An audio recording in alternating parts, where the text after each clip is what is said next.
LoveLore Library. Chapter 362. As soon as they reached the entrance, they heard that they were going to conduct an autopsy. Yunxing saw that almost everyone had arrived. Everyone, since everyone is here, I will explain the reason for the second autopsy today. I suspect that Miss Xian Yu was murdered. Murdered? Other than the people from the two large hunting regiments, everyone else was shocked. Qing Sihai even stuttered, "Nonsense," her eyes were protruding when she died, her tongue was sticking out, and there were obvious strangulation marks on her neck. How could it be murder? You're obviously spouting nonsense to protect the people from the Yun residence. When Xian Yu's parents heard this, they were also very agitated. That's right, our Xian Yu was killed by that bastard Tang Yu. A life for a life. Lu Hao, don't you want to avenge Xian Yu? Lu Hao was silent. He looked at Yunxing. I hope that you can give a reasonable explanation. All right, Qing Sihai, you and I are both doctors. You and I will conduct the second autopsy together, Yunxing said, then took out a simple mask from the beast language ring and put it on her face. Yunxing also took out a pair of modified gloves made of animal skin. The conditions in the boundless world could not be compared to the modern world, but some protective measures were still necessary. Yunxing asked Lin Yao to help sew the gloves and mask using breathable animal skin. What's that? Qing Sihai saw Yunxing put on the mask and did not understand. He used to think that Yunxing was weird, but after seeing her today, he despised her even more. It's a medical device used to isolate the body. You won't understand even if I explain. It was not Yunxing's first time coming into contact with a corpse. Even if the corpse was preserved with a magic array, it was easy for it to mutate in such hot weather. It would be bad if it was infected with unnecessary germs. However, there was no need to tell Qing Sihai these things. I don't need to examine the corpse anymore. I already said last time that she hanged herself, Qing Sihai said with disdain. Yunxing ignored him and continued to examine Xian Yu's corpse. Due to the protection of the magic array, Xian Yu's corpse did not decay, and the texture of her skin was very elastic. Yunxing had already roughly examined Xian Yu's body earlier, but because of Xian Yu's father's request, she had to invite Qing Sihai before she could examine the body, so she didn't start the detailed examination. Yunxing checked Xian Yu's mouth and nose, then her hands and feet, then her neck, as well as her ears and other more concealed parts. Please help me turn over. Yunxing asked Qing Sihai to help Xian Yu up. What kind of examination is this? Qing Sihai was furious. A mere doctor actually dared to order him, a dignified individual doctor around. However, with so many pairs of eyes looking at her, Qi Fangfei said coldly, "Listen to her." Qi Fangfei actually didn't understand what Yunxing wanted to do. She had already completed the normal autopsy procedure. Qing Sihai could only help Yunxing turn over the corpse. Yunxing brushed Xian Yu's long hair and touched her cervical vertebrae. It's done. I can already be sure that Miss Xian Yu was murdered, Yunxing said firmly. How can you tell? Qi Fangfei's gaze changed. There are no marks on her hands and feet. If she hanged herself, how can there be no signs of her struggling to hang herself? However, the most important thing is her neck and chin. People who hang themselves have their cervical vertebrae broken downwards, but Miss Xian Yu's cervical vertebrae are broken upwards. Yunxing gave an example. The few doctors present fell into deep thought. Everyone else was at a loss. Tang Yu, Lu Hao, both of you come out. I'll have the two of them do a demonstration for everyone to see. Yunxing also knew that it would be difficult for ordinary people to understand what she was saying, so she might as well do a live demonstration. Reconstructing a murder scene was a common occurrence in modern European and American detective films. However, this was the first time something like this had ever happened in the boundless continent. Lu Hao walked out. When Tang Yu heard that, he also had to come out. He was so scared that he hid behind Yun Sangshue, but Yi Baiming was faster than him and grabbed him. Yi Baiming casually threw Tang Yu away and he rolled over like a rubber ball. Yun Sheng laughed secretly. This sly fox was addicted to throwing things around. You bitch, what do you want her to do? When Yun Sangshue saw Yun Sheng, she was filled with anger. Now that she saw that Yun Sheng wanted to make an example of her precious son, she immediately cursed like a shrew in the streets. She was furious and wanted to go forward and argue with Yun Sheng. Tang Yu could not speak, so he could only gesture with his hands. What a joke. Lu Hao wanted to chop him into pieces immediately. What kind of ending would he have if he fell into his hands? Either let him cooperate with the simulation, or let the Wolf Fang Hunting Corps take care of him. Your choice. Yun Sheng replied indifferently. This pair of mother and son were really incorrigible. They did not even think about who she was doing all this for. Sangshue, a little impatience spoils great plans. Yun Ba spoke.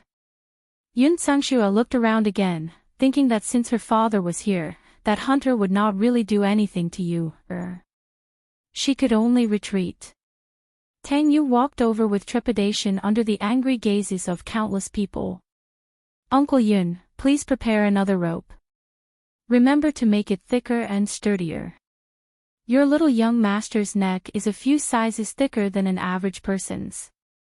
Yun Sheng's words scared Tang Yu so much that he could not even breathe. Chapter 363. Everyone in Jade Capital knew that the reason why Tang Yu had ended up like this was all because of Yun Sangshue's pampering. Smashing, robbing women from good families. This time, even if he could wash away the crime of causing Xin Yu's death, Tang Yu's reputation in the Jade Capital would also be tarnished. He would definitely become a street rat and be cursed by everyone. Yun Ba looked at his daughter and grandson without saying a word. His heart was filled with mixed feelings, and he didn't know what to feel. He never thought that one day, the person who would teach his family a lesson would be his own granddaughter. However, what Yun Sheng had to do was far from over. He fainted just like that. It's all right, I'll give him a needle. I guarantee that he will wake up immediately. Yun Sheng put on a fake smile and was about to pull out the needle. The people from the Wolf Fang Hunting Corps saw this and instantly felt a chill down their spines. There was only one thought in their mind. They could offend anyone but Yen Yun from the Heaven Expedition Hunting Corps. This method would cause a layer of skin to be peeled off on anyone. How dare you!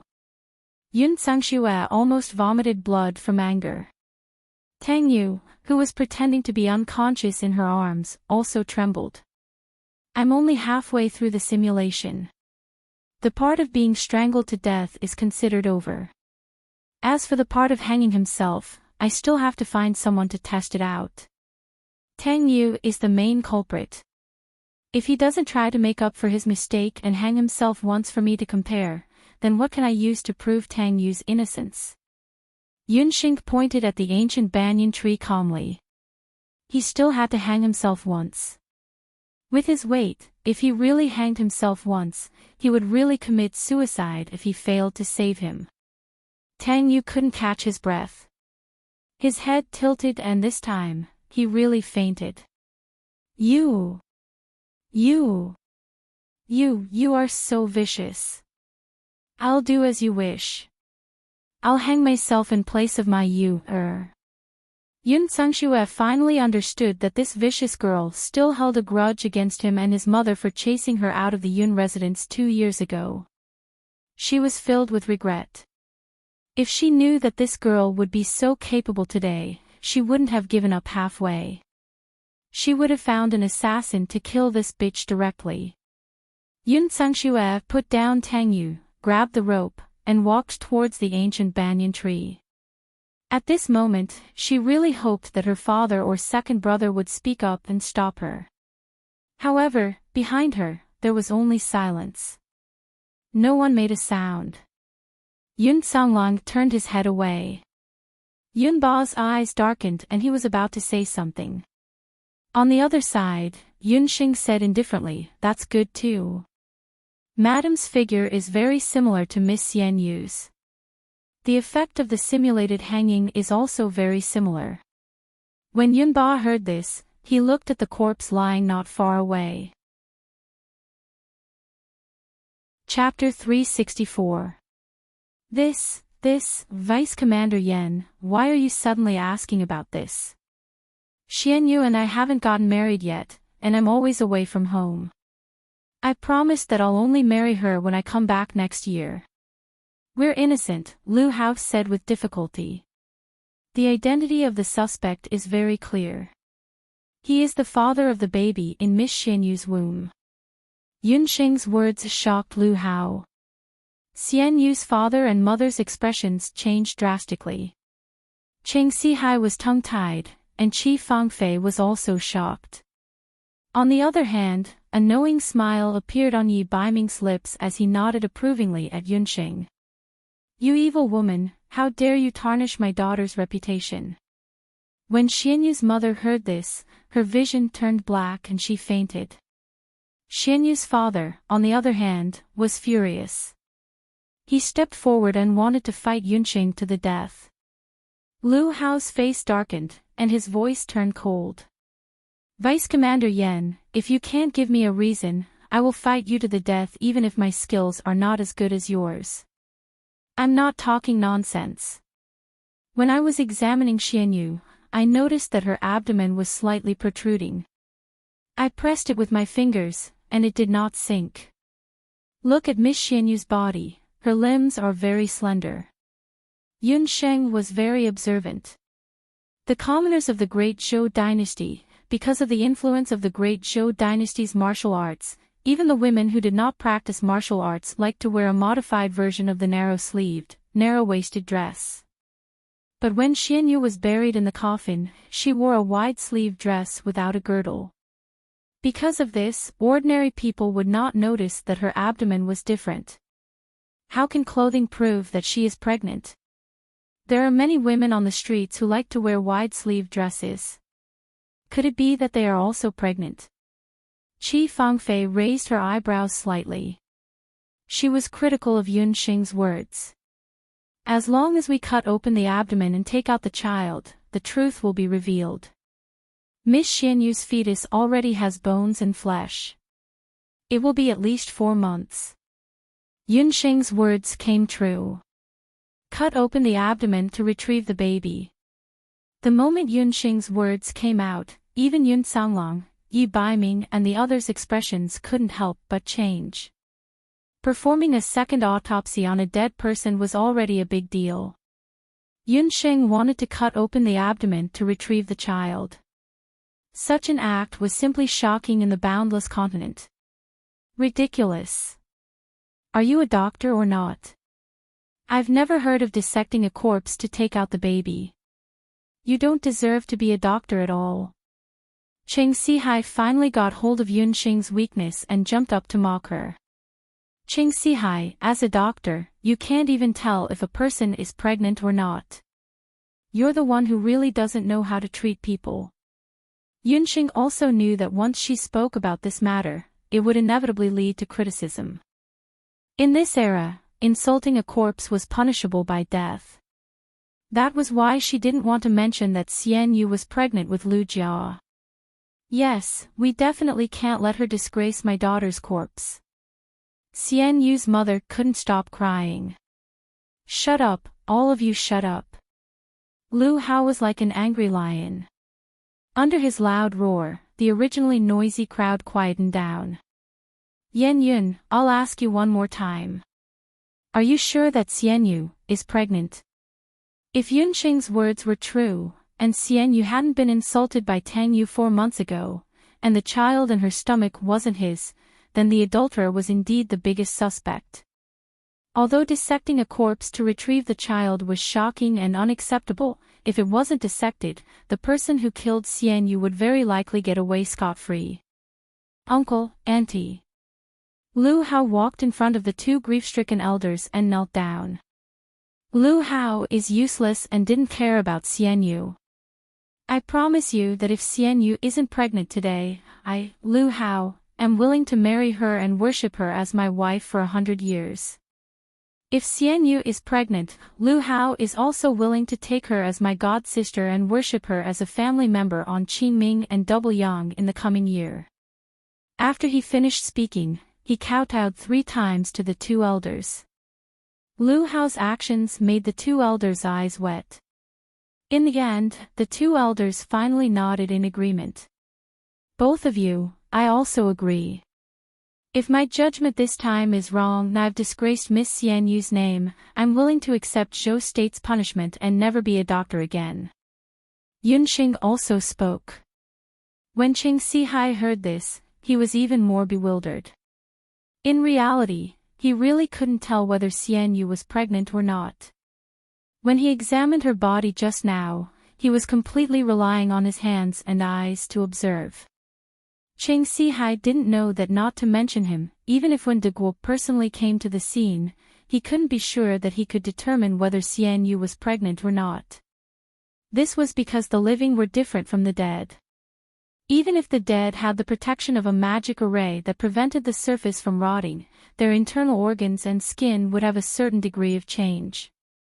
Moreover, the doctors in the Boundless Continent, especially those in the Medicine Emperor Pavilion, mostly focused on the research of elixirs.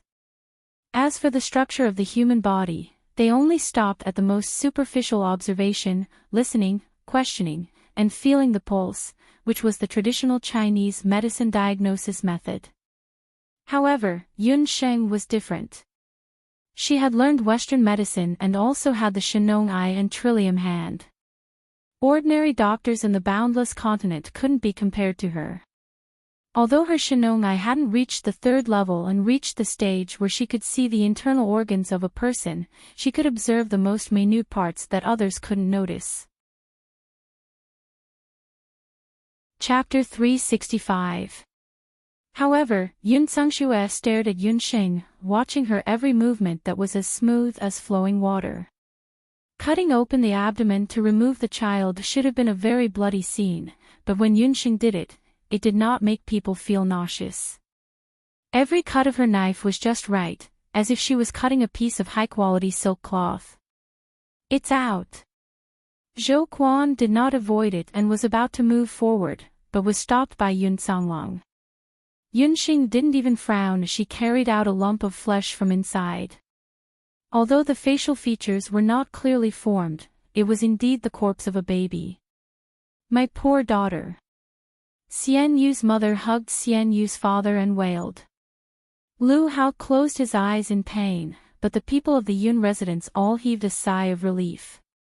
Qing Sihai sat on the ground dejectedly, and there was only coldness left on Qi Fangfei's face. Little Xiantong, Yun Xing. This time, they won again. Yun Xing carefully placed the fetus beside Xian Yu, then rearranged Xian Yu's corpse. After stitching her up, Yun Xing looked at the serene Xian Yu and said softly, "Don't worry, I will definitely find the murderer." The 2 leaders of the Wolfang hunting corps were embarrassed. They did not expect that the whole incident would cause such a stir in the city, and they almost broke off relations with the Yun residents. Who knew that the truth would turn out like this? Leader Tsang Lang patted Lu Hao's shoulder and walked forward with an apologetic smile on his face. "I'm sorry, we were rash in this matter. I represent the Wolfang hunting corps to apologize to the Yun residents. A few days ago, we will also compensate the Yun residents for the losses we caused." "What's the use of compensating? Can my reputation be restored?" Yun Tsangxue and Tang Yu heaved a sigh of relief. Yun Tsangxue immediately changed her attitude and scolded the hunters and Xian Yu's family. "Enough, 3rd sister. If that brat Tang Yu didn't make any mistakes, how could he be framed? Also, he has violated the laws of Zhou State by insulting a woman. Even if he wasn't the one who killed Miss Xian Yu, he still has to go to the military to receive his punishment." Although Yun Songlong was relieved, he was also very angry at the same time. Yun Sangxue still didn't know how to repent. This time, if not for the Yun residents would not have been able to explain themselves even if they had 1,000 mouths. What's more, even if this matter was resolved, there was still no way to resolve the matter of the bloody hand tycoon coming to their door in a few days. Furthermore, this incident had placed the residents of Yun at the forefront of public opinion in the Jade capital. Those people in the imperial court with ill intentions were still waiting for the residents of Yun's weakness. If they wanted to protect the residents of Yun, they still had to hand over Tang Yu and handle the matter according to Zhou state's laws. Only then could they appease the public. Second uncle. You want to send me to be tortured? Tang Yu squeaked a few words and realized that he could actually speak after being choked just now. He had just been cleared of the crime of murder, but he was still going to be sent to be tortured. When the kid heard this, he immediately sat on the ground and started crying like a child. Tang Yu, you have truly disappointed me. Yun Ba watched the farce between the mother and son and felt a surge of anger in his heart. Only now did he realize that what Yun Sanglang and Yun Xing had said earlier was completely correct. If Tang Yu continued to act lawlessly, the residents of Yun would sooner or later be in trouble. He hardened his heart and said firmly, Uncle Yun, immediately send the little young master to the military to receive his punishment. Yun Sangxue, this time, if you dare to obstruct me again, I will chase both you and your son out of the residence of Yun. Chase them out of the residence of Yun. Tang Yu, who had been acting shamelessly on the ground, was silent. Yun Sangxue's face was deathly pale, without a trace of blood. Yun Ba was truly enraged this time. In the past, no matter how big of a mess Tang Yu had made, no matter how many tricks Yun Sangxue had pulled behind his back, Yun Ba had never said a word. He had not done that because he was muddle-headed and did not understand. On the contrary, the reason why the residents of Yun had been able to stand tall all these years was because of Yun Ba. He did not seem to care about the affairs of the residents, but through Uncle Yun, he was still very clear about the affairs of the residents. The departure of his eldest son, Yun Sanghai, had a huge impact on Yun Ba. He only wanted to support the residents of Yun so that this family would not fall apart. This was also why he had tolerated them in every possible way. As long as Yun Sangxue and Tang Yu did not surpass him, he could pretend not to know. But this time, the mother and son had really gone too far. They had provoked the bloody hand tycoon, insulted a commoner's daughter, and almost caused the foundation of the residence of Yun to be destroyed overnight. Yun Xing's reprimand seemed to be reprimanding Yun Sangxue and her son, but in reality, it was also a reminder to him. Third sister, don't force yourself into a dead end. When Yun Sanglang saw Yun Sangxue, who seemed to have lost her soul, he ordered people to tie up the frightened Tang Yu and send her to the military. Yun Sangxue was a smart person. Otherwise, she would not have been able to manage the residents of Yun so well in the past few years. She had been lawless in the past because she knew that her second brother did not like to fight for power and she had her own father's love. But if Yun Ba chased her out of the residence of Yun, then everything would be over. After leaving the residence of Yun, she was just a female cultivator in her 30s. She also had a spoiled son. Without the protection of her adorable son, she had nothing. Yun Sangxue walked into the residence of Yun woodenly. Yun Sanglang sighed and asked Uncle Yun to tidy up the mess outside the residence. Yun Ba looked at Yun Xing and could not say anything in the end. He sighed deeply and turned to walk into the residence. Xian Yu's family had already moved the coffin and everything else away. After Lu Hao comforted Xian Yu's parents, he asked a few more questions before walking over. Deputy Commander Yan, thank you for your righteousness. I have already asked and Xian Yu's younger sister, Xian Pei, said that she has something to tell us. Lu Hao waved at a woman dressed in white linen clothes not far away. The woman was only about 12 or 13 years old and looked very young. However, Her appearance was 70 to 80% similar to the already dead Xian Yu. It was just that her features were more delicate and straightforward than Xian Yu's. When she saw Lu Hao waving at her, she blushed slightly but still walked over and awkwardly greeted them. I roughly know that big sister has someone else outside. Father and mother don't know. Xian Pei had not thought of that before. It was only when Yunxing said that her sister was pregnant that she remembered that her sister seemed to have met a man some time ago. Big sister often went out secretly without telling father and mother. Because it was late at night, no one in the family knew. Xian Pei had also advised her sister that she was already engaged and should not be like this.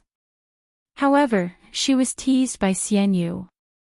She did not understand the relationship between men and women. She said that Lu Hao was a boorish soldier who did not know how to cherish women.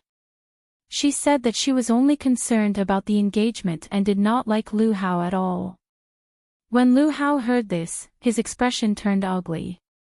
For Xian Yu's death, he had done his best and even grieved for a long time. He did not expect that her heart was not with him at all.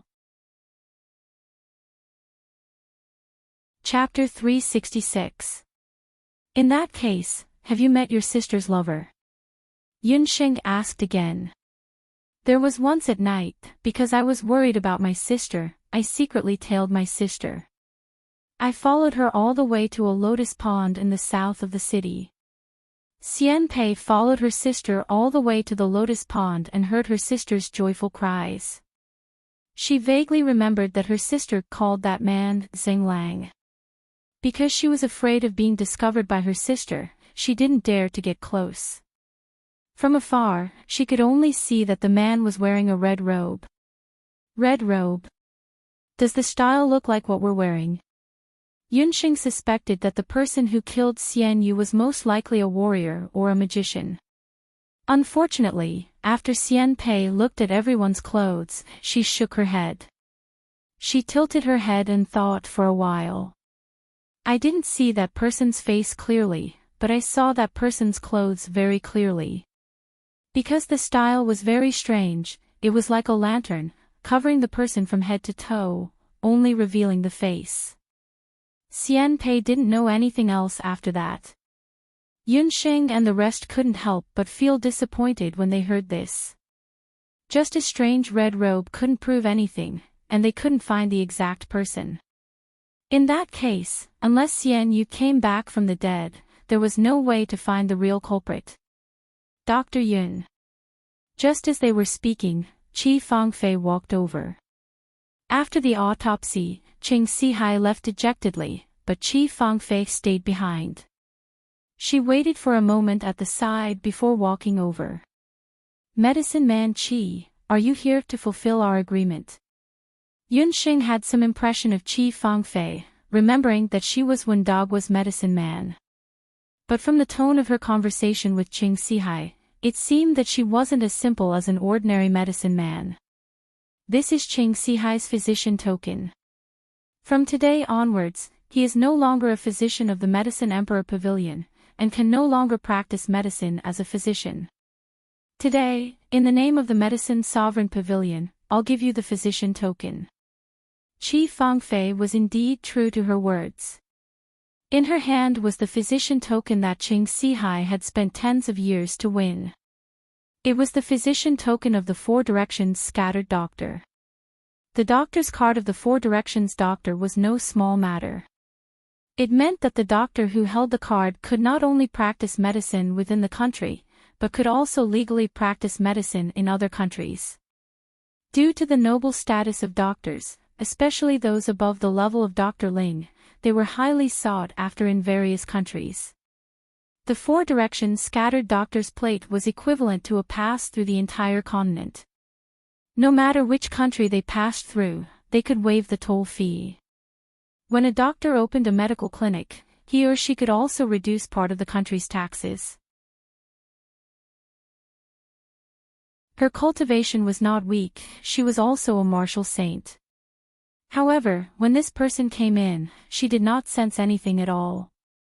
This person's cultivation was definitely much higher than his own. Yun Sangxue felt his palms break out in cold sweat as he nervously looked at the red-robed man. Who are you? Why are you in my room in the middle of the night? Yun Sangxue originally wanted to ask for help, but she remembered that Yun Ba and her second brother Yun Songlong were not here. Even if the other guards came, they might not be a match for this red-robed man. When she thought of this and recalled what that person had said earlier, she calmed down. Third young lady Yun, you are so forgetful. You were the one who invited me here. Have you forgotten about the blood hand invitation? The red-robed man unhurriedly took out an invitation.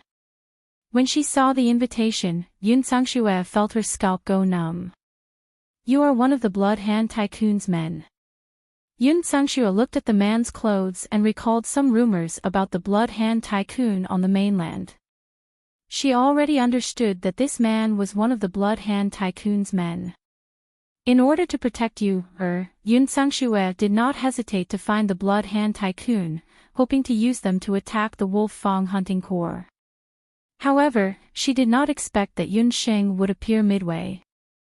Now that the case had been solved and Yu had been exiled to the bitter cold lands in the west, why would the blood hand tycoon appear again? Yun Ba had also been on guard against the blood hand tycoon.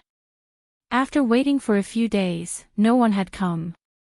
In addition, the outside world already knew about Tang Yu's matter. The Yun residents thought that the blood hand tycoon had given up on this business deal. Who knew? Those who came did not come with good intentions. Yun Sangxue knew that the arrival of the blood hand tycoon tonight was definitely not a good thing. I am one of the blood hand tycoon's men. We have accepted the mission that third young lady Yun gave earlier. The other party took out a letter of authorization. No need. You should know that the person was not killed by my son. Since that is the case, there is no need for me to hire you to kill him.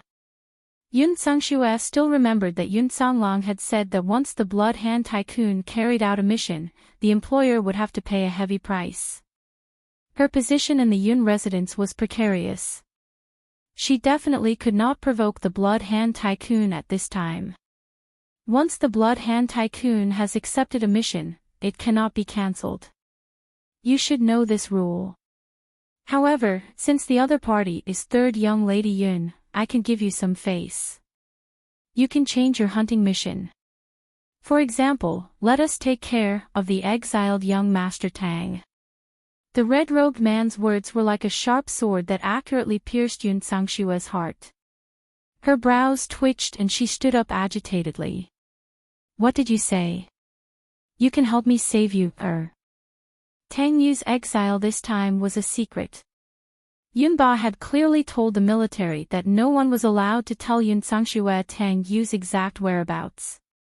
Even if Yun Sangxue wanted to use some methods, she would not be able to find her son's exact whereabouts. She thought about how her son would have to do hard labor at the border for the next 3 years, living a life that was neither human nor ghost. She could not eat and could not sleep at night. There is no one in this world that our blood hand tycoon cannot find. I can guarantee that as long as third young lady Yun is willing, young Master Tang Yu will have a comfortable life for the next 3 years. It will not be inferior to the days in Jade Capital. The red-robed man was very satisfied with Yun Sangxue's reaction. He could not help but secretly admire his young city lord. Yun Sangxue was somewhat moved. However, she was still somewhat hesitant. She did not know what the other party's intentions were, whether it was good or evil. After thinking for a moment, Yun Sangxue still decided to reject the other party's good intentions. Many thanks. However, we think that our Yu should be able to survive the next 3 years. I think I will not take this deal. Yun Sangxue did not dare to take the risk. She was afraid that the other party would make a request that she could not fulfill. Oh, third young lady, have you thought it through? The West is not a good place. Magical beasts roam around there, and there are many poisonous plants and insects. There are also some people who like to bully the descendants of aristocratic families from the capital cities of Jade Capital. 3 years is neither long nor short. If a person disappears in the West in these 3 years, I'm afraid no one will know. The red-robed man seemed to have expected Yun Sangxue to reject him. He was not in a hurry and slowly spat out a few words. These words were like a heavy blow, causing Yun Sangxue's face to instantly turn pale. You are threatening me. Blood Hand Tycoon, you don't have to go too far. I, Yun Sangxue, am not afraid of anyone. You think that you can go against the Yun residents with just an assassin organization? Aren't you thinking too highly of yourself? Yun Sangxue was not someone who was easily threatened. She frowned and cursed loudly. Third young lady, don't be angry. You should take a look at the gift I brought. The red-robed man took out an item and placed it under the oil lamp. Under the oil lamp was a piece of cloth. Chapter 368. When Yun Sangxue saw that familiar piece of cloth, all the energy in her body seemed to have been sucked out. She snatched the cloth with trembling hands. It's Yu-er's clothes, it's Yu-er's clothes. What did you do to our Yu-er? Yun Sangxue was practically begging. Nothing much. Our men have been watching young Master Tang along the way. Don't worry, as long as Third Miss Yun cooperates, we will definitely not go back on our word. 3 years later, we will return you a fair and chubby young Master Tang. If you're lucky, Third Miss might even be able to carry a fair and chubby grandson, the red-robed man said in a low voice. Women, especially this kind of selfish woman, once they were caught, even a tigress would have to obey orders obediently. Yun Sangxue choked with sobs as she grabbed the cloth. What exactly do you want? It's very simple. A life for a life. We are only here to cooperate with Third Mississippi. We know that Third Miss's days in the Yun residence are not easy. Our master has always admired a heroine like Third Miss, so he wants to help Third Mississippi. After the red-robed man finished speaking, he took out a medicine bottle and placed it in front of Yun Sangxue. Yun Sangxue didn't reach out to take the medicine bottle. She stared at the bottle in fear, as if it contained something that could eat people. What is the meaning of this medicine? Third young Miss doesn't need to know what this medicine is. Third young Miss only needs to add a little of this medicine to old General Yun's food every day. The red-clothed man's voice was very kind, but the things he said were very vicious. What? You want me to poison him? Poison my biological father? Yun Sangxue was so frightened that she took a few steps back. She didn't expect that this time, she would really do as her second brother said. She actually lured this group of demons into the general's residence. Third Miss, you have to know that a son is much more important than an old man. In old General Yun's heart, you and young Master Tang's weight can't be compared to his biological granddaughter. If you continue to hesitate, by the time that female magician enters the Yun residence, there will be no place for you and young Master Tang. The red-robed man pushed the bottle forward. Besides, this medicine isn't meant to kill the old general. Otherwise, if the Medicine Emperor Pavilion investigates, you won't be able to escape. Don't worry, once this medicine enters a person's body, it won't leave any traces.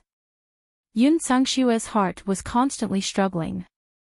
Third Miss, if I remember correctly, back then, the Yun family's eldest young master and his wife had a falling out with old General Yun because of your snitch. In a fit of anger, they left the general's estate. If that little girl knows the whole story, how do you think she will treat you and your son? The red-robed man spoke again. Yun Sangxue felt her entire body turn cold. She was tongue-tied. She never thought that there would be a third person who knew about what happened back then. Who are you? How did he know about these things? Other than my father and I, there definitely won't be a third person who knows about what happened back then. Yun Sungshue's face was completely drained of blood. The blood hand tycoon was too frightening. They were all pervasive. They even knew about the most secretive matters. No, she definitely couldn't let this secret leak out. Yun Sungshue unconsciously touched her neck. The mark left by the strangulation had already been healed by her with the best quality ointment. However, that suffocating feeling of being unable to live or die was still there. Every night, Yun Sungshue would recall the scene of her being forced by Yun Xing. No one was around to help her as she walked step by step towards the ancient banyan tree. If that wretched girl knew the truth, she definitely wouldn't let her off. Alright, I promise you. Yun Sungshue no longer struggled and took the bottle of medicine. Third Miss Yun is indeed a smart person. Don't worry, young Master Tang will definitely be safe in our hands. You only need to wait for old General Yun to return and add this medicine to his meals every day. The red-robed man left with a satisfied expression after achieving his goal. The door opened and the man disappeared like a ghost. The room was empty and Yun Sungshue felt an unprecedented fatigue. She held the bottle of medicine and said blankly, "You can't blame me. She forced me. If you didn't want to take away everything I have, why would I do this?" After a few days, Yun Ba returned to the residence. Everything in the residence was the same as before. Although the incident this time greatly affected the Yun residence's reputation, it also eliminated a group of people who were hiding in the Yun residence. There were fewer people in the residence, but correspondingly, it was also a lot quieter. Yun Ba called for Yun Sangshue's maidservant. "How is third miss? Is she still making noise these days?" Yun Sangshue's maidservant respectfully replied, reporting to master, "Third miss was crying non-stop a few days ago and refused to eat. However, the day before yesterday, she got up and stopped making noise. She even asked where master went and said that he would immediately tell her when master returned. That child Sangshue, why was she still unwilling to give up?" Yun Ba couldn't help but frown. He had exiled Tang Yu this time so that he could train in the bitter cold of the western region. Although the western region was desolate, it was also the place where the trusted subordinates that Yun Ba had nurtured in his early years were stationed. Once there, those people would definitely not make things difficult for Tang Yu on account of the Yun residence's past kindness. Yun Ba had just entered the main hall when he saw his daughter Yun Sangshue walk over. "Father, you're finally back." Yun Sangshue had a smile on her face and looked like she had walked out of the shadow of the Tang Yu incident. She even held a bowl of chicken soup in her hand. "Daughter made some of father's favorite chicken soup. Come and try my cooking." Seeing Yun Sangshue's completely different attitude, Yun Ba couldn't help but be surprised. He had always understood his daughter's temper and Tang Yu was her precious treasure. He had thought that she would make a fuss for at least a few months, but who would have thought that she would recover in just a few days? "Father, why haven't you sat down yet? Are you still angry at Shue-er?" Shue-er has also thought things through these past few days. "It was all my fault in the past. I spoiled you-er and allowed him to run amok and harm so many people." As Yun Sangshue spoke, she placed the bowl of soup in Yun Ba's hands. Yun Ba didn't notice that Yun Sangshue's fingers were trembling as she held the bowl of soup. A trace of fear flashed through her eyes. "Shue-er, it's good that you've thought things through. Actually, I've always doted on you the most out of the three of you. Yu-er's incident can also be considered a lesson.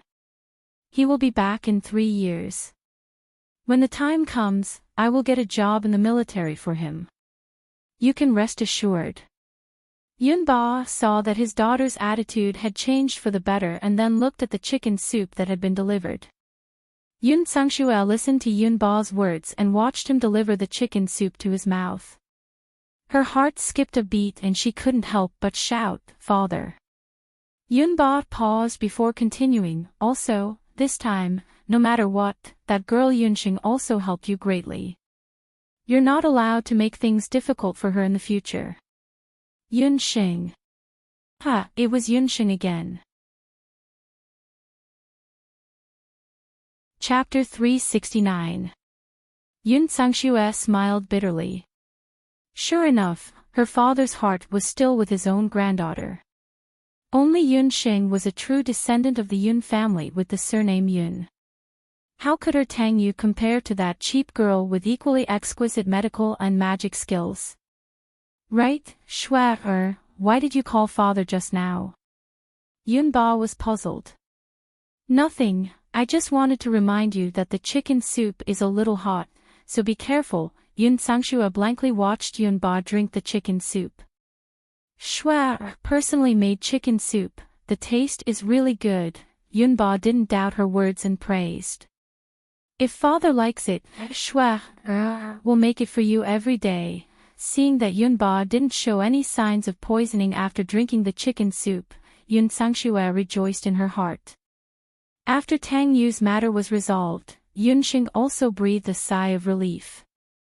This time, the Sky Hunting Corps had made a meritorious contribution to the discovery of the purple gold lode, and because they had saved hundreds of villagers, after returning to the Jade capital, the Hunting Corps was promoted to a B-ranked Hunting Corps under the leadership of the Hunting Corps. Because of this, Yun Songlong was also very busy. Yunxing immediately began to reorganize the matters of the little Xiantong. They didn't know that at this time, an even more terrible conspiracy was quietly engulfing the precarious Yun mansion. Yunxing had just returned to the little Xiantong when she received the news from Lin Yao. Oh, you mean, Big Brother Zhou sent the seeds of the medicinal herbs. Yunxing had been delayed in the northern region for a month. During this time, Zhou Qingchuan had returned to the headquarters of the Everlasting Chamber of Commerce. The matter of Zhou family's second uncle had also been resolved. Because of his great contribution, Zhou Qingchuan was promoted to succeed the position of Zhou family's second uncle and became the chief steward of the Everlasting Chamber of Commerce. What he was most grateful for was Yunxing's help on the way back, so after he took over the Chamber of Commerce, he immediately began to prepare the seeds of the medicinal herbs. The medicinal herbs selected by the Everlasting Chamber of Commerce were of good quality and the price was also very reasonable. Yunxing counted and found that there were close to 1,000 kinds of herbs. Among them, 30% were common grade herbs, the remaining 60% were rare grade herbs, and there was even 10% saint grade herbs. Only the Everlasting Trading Firm would be able to take out such high-quality seeds at once. Even the Medicine Emperor Pavilion would find it difficult to gather them all at once. Because of this, Yunxing had specially written a letter to thank Zhou Qingchuan. In addition, she had also given Zhou Qingchuan a precious sage herb million golden pill. Master, why did you buy so many herb seeds at once? What we lack are herbs, not seeds. Lin Yao still didn't know what Yunxing's intentions were. Yunxing had been busy earlier, so she hadn't had the chance to tell Lin Yao about this. I've thought about it. If we want to break free from the control of the Medicine Emperor Pavilion, the best way is to find a stable and high-quality medicinal herb supplier. On the continent, the best supplier of medicinal herbs that isn't directly related to the Medicine Emperor Pavilion are only medicinal farmers. Yunxing told Lin Yao about what Zhou Qingchuan had told her earlier about setting up an independent medicinal farm. This idea is too crazy, but it seems to work. I have been in contact with some medicine farmers before. Most of them are very simple. Lin Yao had followed Yunxing for more than half a year, but from time to time, she was shocked by her master's shocking way of thinking. But wouldn't it take too long to support a village and specialize in growing medicinal herbs? How much money do we need to invest? If the little Xiantong can't provide us with pills and medicinal herbs, I'm afraid it will soon close down. During this period of time, when Yunxing was away, the medical hall only sold magic potions. Thanks to GMO, the magic potions he refined were sold to some magicians. This was how the medical hall was barely able to maintain its livelihood. However, Zhou State was, after all, a country of martial artists. Martial artists were willing to use magic potions, so only selling magic potions wasn't a long-term solution. It's fine. Others need a year to grow medicine, but we only need half a year or even less. Yunxing blinked her eyes. I've already asked around. There's a village on a mountain not far from the Jade capital. I'll take you there tomorrow. Oh, right, call GMO over. The next day, Yunxing woke up early. She hired a carriage and selected some medicinal herb seeds suitable for growing in the vicinity of the Jade capital. Then, she called Lin Yao, and GMO and set off together. Sitting in the carriage, Yunxing saw that GMO was sitting upright and still, not saying a word. This GMO was really a good employee. She had already heard from Lin Yao, that during her absence for more than a month, GMO got up early and went to bed late every day, refining magic potions, taking care of the medical hall's medicinal field. There were even a few times when GMO helped her father, Yun Sanghai, take care of the magic array. This kid was good at everything, but his skin was thin. It was said that when he saw a female guest, his face would blush for a long time. According to Lin Yao's incomplete statistics, GMO spoke no more than 5 fingers a day. If it weren't for the words she said when she hired him, Yunsheng would have suspected that this kid was a mute. GMO, thank you for this period of time.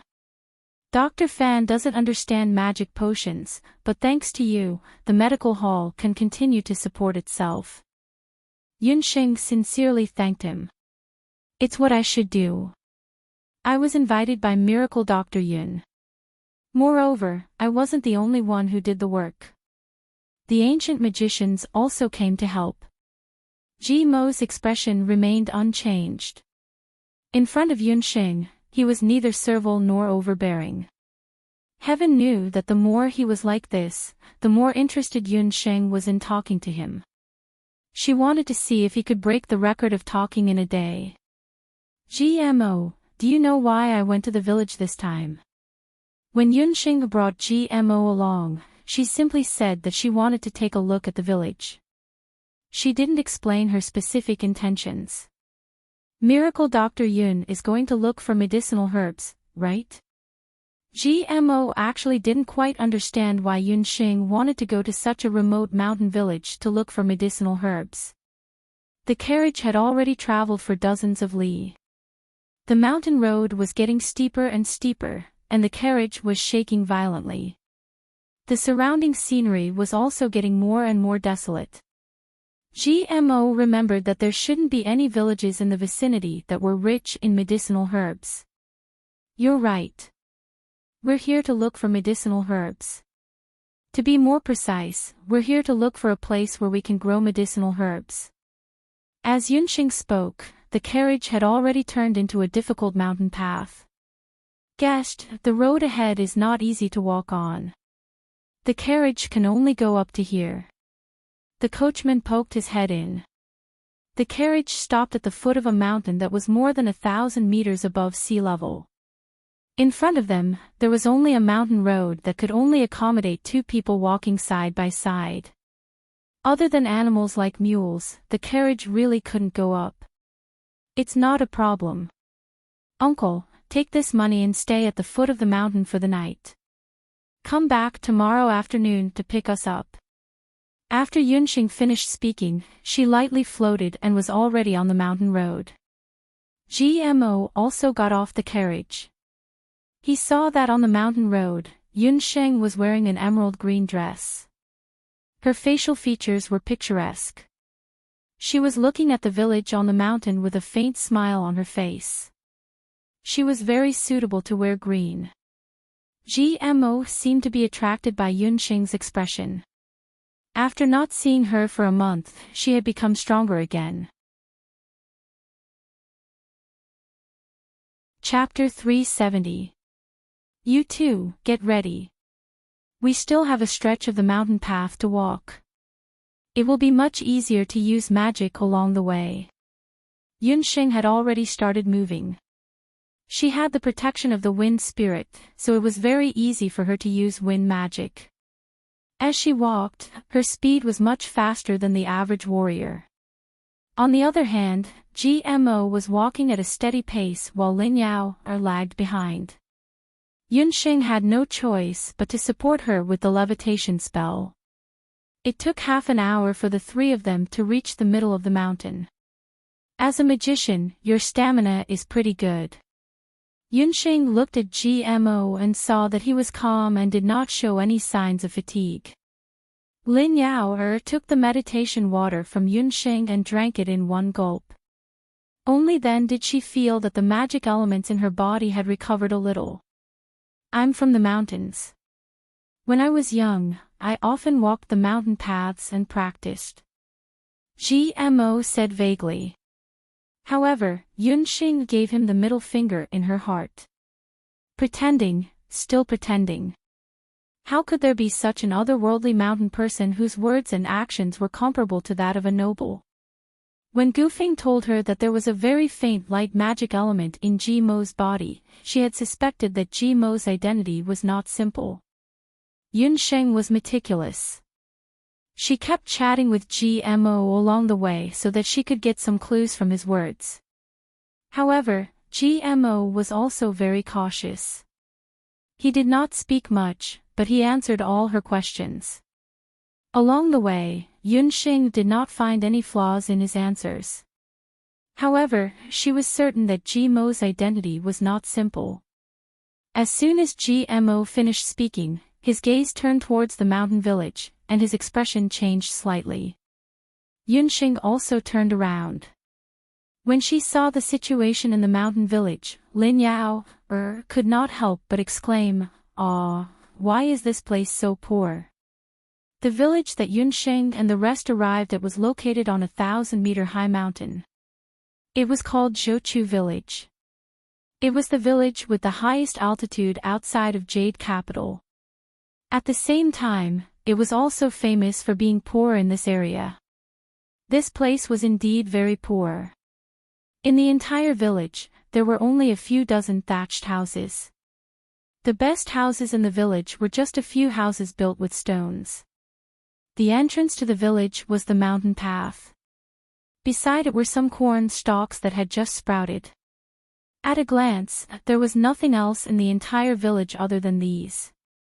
This is probably the first time you've come to this kind of mountain village. I also lived in such a village when I was young, so I'm not surprised. Among the three of them, Yunxing's reaction was the most normal. She glanced at GMO with a smile that was not a smile. This brat just said that he came from a village. He deserved to be slapped in the face. GMO's face also reddened.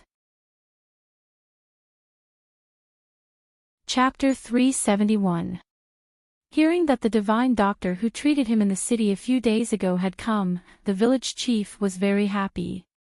The villagers had a headache and fever, but Yunxing gave them some medicinal pills, and they were all cured.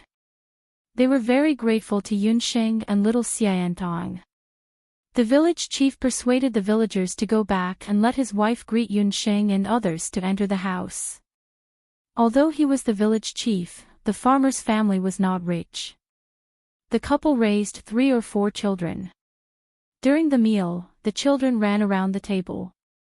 They were very curious about the new guests and wandered around Yunxing and GMO. Especially GMO, he didn't speak since he entered the house. However, those children liked him very much and kept pestering him to play with them. When the village chief saw this, he was very embarrassed and scolded the children a few words. It doesn't matter. I didn't have any brothers or sisters since I was a child. Let them play. GMO motioned the village chief not to mind. He didn't speak much. At first, he was a bit nervous, as if he had never encountered a situation where he played with children. No one knew Gmo's mood now. When he was a child, because of his extraordinary talent in magic, he spent almost all his time practicing magic and improving his magic realm. As his reputation as a genius grew more and more resounding in the continent, his fellow apprentices and sisters of the same age as him only dared to look at him from afar with reverence. Over time, he was all alone. It was only when Yuji and Umo appeared that things changed a little. But because of the identity of the two brothers, they have always been respectful to him, which made him less intimate. Gmo wanted to play with the children, but he also had to maintain a reserved appearance. All of this fell into Yunxing's eyes. "Sirs, let's eat. Our village is poor, so we didn't know there were distinguished guests." "I'm sorry." While speaking, the farmer woman brought a few pots of porridge in coarse porcelain bowls, a few black and hard cornbread, and a few yellow corn buds that had just been picked. Although it was called porridge, it was actually just a few grains of coarse rice and a lot of water. Looking at the dirty bowl and the stone-like cornbread, even this kind of dinner was already very rare for the village head's children. They only drank the thin porridge in small mouthfuls and looked at the cornbread with eager eyes. Mother had already said that these were for the guests. Gmo didn't move his chopsticks. "Thank you, Auntie. I'm really hungry." Yunsheng was very straightforward. She didn't hesitate and ate in big mouthfuls. She opened her hand and picked up the cornbread. She divided it into several portions and handed it to the envious children. Lin Yao also learned from Yunxing, eating and sharing at the same time. Gmo was slightly taken aback and hesitated. In the end, he imitated Yun Dashing and the others and began to eat and drink in large mouthfuls. He did not care about the dirty rice bowl and the coarse grain at all. To Gmo, this meal was something he would never forget. After dinner, the woman coaxed the children away, leaving Yunxing and the others to discuss the matter of the herbal field with the village head. "Lord Miracle Doctor. You mean you want to grow herbs in our village?" The village head thought that he had misheard. Zhouchu village was located in a remote area and the roads were poor. Although the soil was considered fertile, there was a certain amount of labor in the village. However, due to transportation issues, the things in the village could not be transported down the mountain, and things at the foot of the mountain could not be transported up. "What if I have a way to solve the transportation problem?" Yunxing smiled. She had already seen the soil in the village. The soil here was very suitable for growing a rare herb called sea buckthorn. This herb could be sold for 5 silver coins per kilogram in the market. "Lord Miracle Doctor, is what you said true?" The village head's face was full of disbelief. "You'll know when night falls." Yunxing deliberately kept him in suspense and did not continue. After dinner, Yunxing and Lin Yao accompanied the woman to chat. Gmo stood alone at the entrance of the village and looked at the steep hills. The night sky was dotted with stars. What kind of person was she? When alone, Gmo restrained his indifferent aura in front of others. Although his slightly pale face was ordinary, under the night light, there was a layer of soft light. "What are you thinking about?" Yunxing walked over and stood beside Gmo. "I'm thinking about you." Gmo paused slightly, as if he was frightened by his own bold words. "I'm thinking about how you can solve the transportation problem here. In fact, it's not just a transportation problem. You know that it's not easy to grow sea buckthorn. The villagers here are all farmers. They don't know how to grow such a precious herb. It's difficult for ordinary people to grow it. However, it's different if it's a magician." Yunxing's gaze also looked into the dark sky. However, unlike Gmo, she liked to look for a little bit of stars in the dark sky, looking for a little bit of light. "Magician? You mean?" A thought flashed through Gmo's mind. He thought about what Yunxing did earlier. Then he thought about it, you might not know, but magic can also be used to grow herbs. The effect of the basic earth thorns is 10 times better than ordinary soil. In the dry season, you can use the rain gathering spell. In the cold season, you can use fire magic to create a greenhouse. The herb field I want is a magic herb field. I want Zhou Chutsuan to be the first in Zhou state to use magic to grow herbs. Chapter 372. Although he was usually calm, his palms were already sweating. He knew that this was a serious matter and he had to report it to the temple as soon as possible. But what would happen if the temple found out? With Yunxing's personality, she would never give in to the temple's pressure. Then, the only thing left to do was to kill her. There were many geniuses on the mainland who were killed before they could grow up. Beside him, a faint smell of herbs drifted over. Yunxing looked up at the sky, her dark eyes filled with starlight. "GMO, do you prefer day or night?" Yunxing had not seen such a beautiful starry sky for a long time. It was said that it was lonely at the top, but only at the top could one see the purest starry sky. GMO blurted out almost instinctively, "Of course it's day. Only when there is light everywhere can one see the beauty of this world. But I like the night, because after the night comes the day." Yunxing turned around and smiled brightly. Her eyes were like crescent moons and the dimples on her lips made GMO feel as if he had drunk a mouthful of aged wine. Warmth flowed from the bottom of his heart to his brain and his heartbeat quickened. At that moment, only the two of them were left in this world. He couldn't help but rejoice that it was night and Yunxing wouldn't notice his abnormal expression. After the dark night, was it day?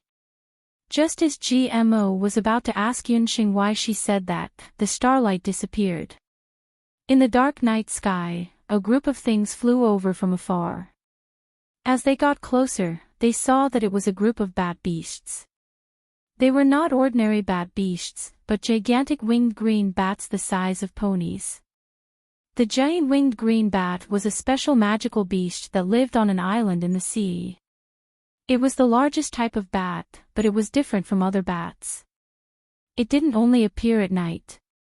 It traveled day and night. It mainly ate vegetables, grass, and hay. It was very gentle and could be easily tamed by a summoner.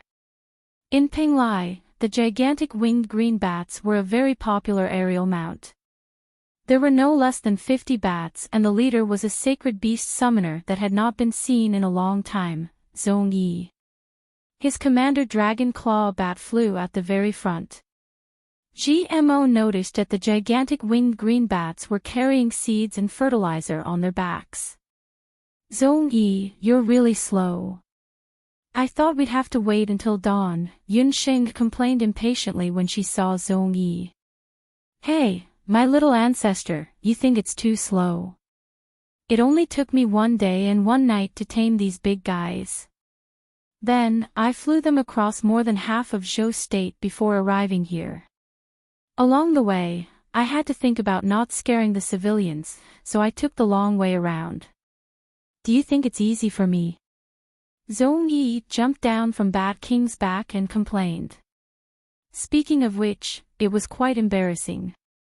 However, Yunxing's appearance and her completely unpredictable actions made GMO, or rather, Xia Wenqiu unable to get over it for a long time.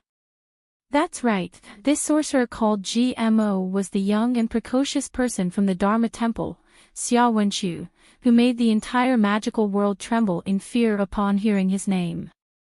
A few months ago, he accompanied his master, Elder Si Ming, to the Jade Capital to help the Zhou State's royal family survive a calamity.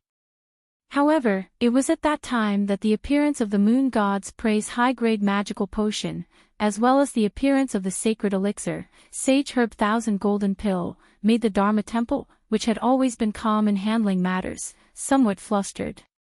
"Su-er, in the past year, the growth of your cultivation has slowed down. I have calculated for you that you will encounter a great calamity in the next few years. This calamity, I have calculated, is closely related to the fate of the Zhou state's royal family. You don't have to follow me back to the Dharma temple. Stay in the Jade capital for the time being. At the same time, find out about the origin of the sorcerer who refined the moon god's praise.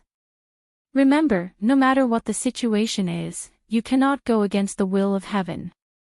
When Elder Ming left, he only warned Xia Wenqiu these words. Just like how a doctor does not treat himself, Xia Wenqiu, who had the ability to predict the future of others, could not predict his own fate. Therefore, he stayed. Xia Wenqiu investigated for a while and finally found the little Xiantong. Coincidentally, he met the female doctor from the little Xiantong who was doing free medical treatment on the streets. However, what he did not expect was that the female sorcerer who was equally outstanding in the field of magical potions and ancient medicine was actually the little girl he had met once. However, time flew by and 2 years had passed. Her appearance had changed, but her temper was still exactly the same as before. She had used a total of 50 bottles of the praise of the moon god, but only 5 of the adult soldiers of the hunting squad had successfully become magic warriors. This disappointed Yunxing. It seemed that although the praise of the moon goddess was mysterious, it was best used on children under the age of 12. However, she still decided to specially train these hunters who were both magicians and warriors. In this aspect of training, Yunxing directly grabbed Yi Baiming and brought him over to train this group of special hunters. You want to train them to be dual elemental mages?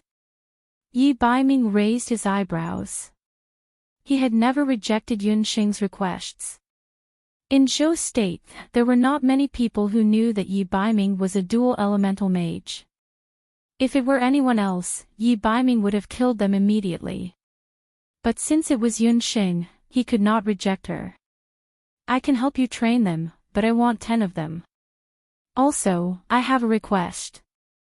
Since these people are handed over to me, no matter what they become in the future, you can't ask about it.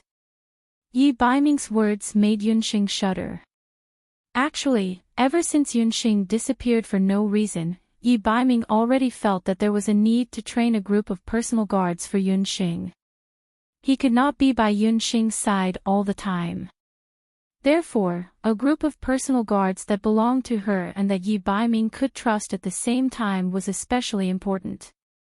The number of people is not a problem. But what exactly do you want to do?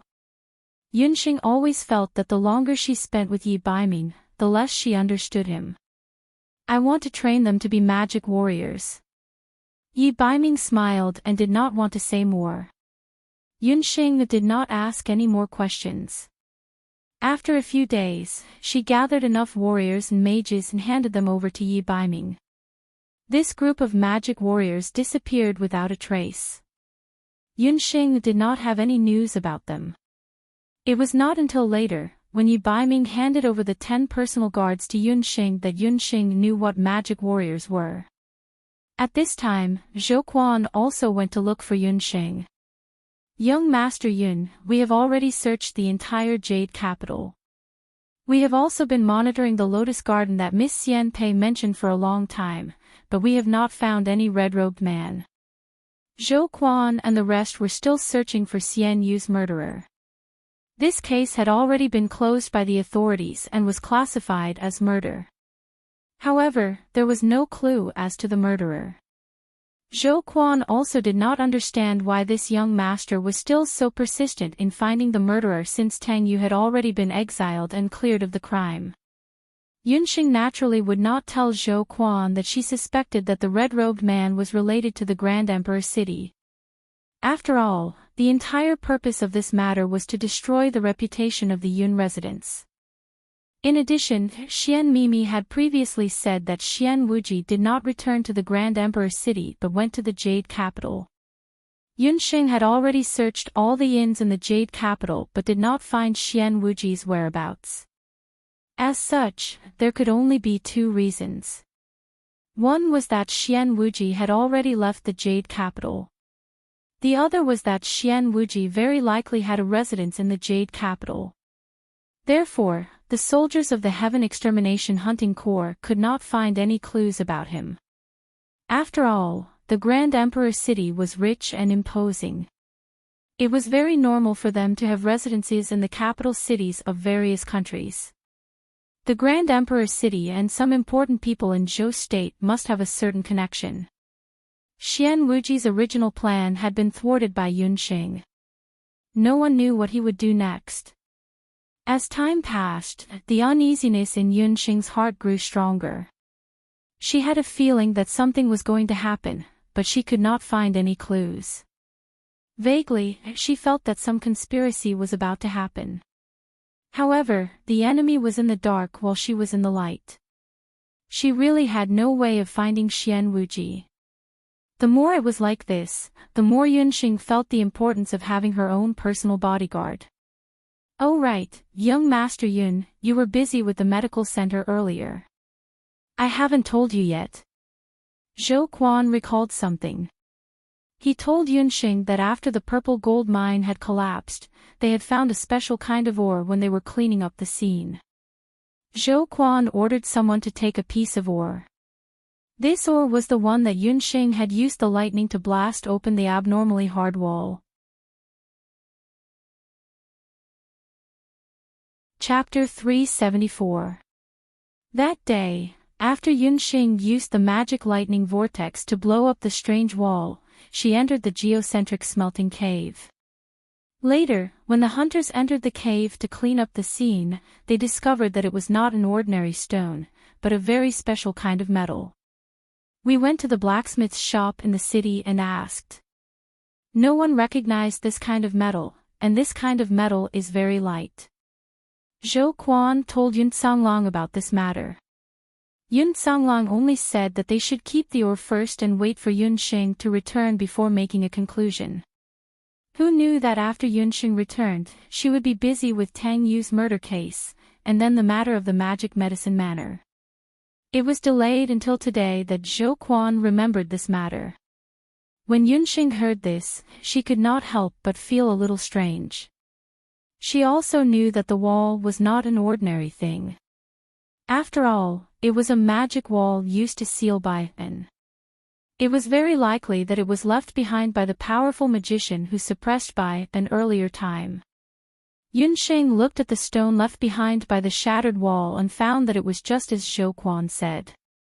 The stone of the wall was very light, but its density was very astonishing. No weapon could pierce through it. We also asked the biggest blacksmith shop in the city. They couldn't refine this kind of ore. Zhou Quan found someone to count the number of pieces of this kind of ore. There were about 100 pieces. Yunxing asked Zhou Quan to bring the ores over. After putting the ores into the beast language ring, Yunxing came to the magic tower of the Imperial Magic Academy. One of the conditions for her to leave the Imperial Magic Academy to go to Wushuan Everlasting School was to be able to continue using the magic tower of the Imperial Magic Academy in the future. With her current skills, a simple earth meld spell was enough for her to evade the school guards and arrive at the magic tower. It's you. The old magician in the magic tower recognized Yunxing. When he saw Yunxing's magic scepter, his half-closed eyes couldn't help but open. It's only been a year, and your magic realm has broken through again.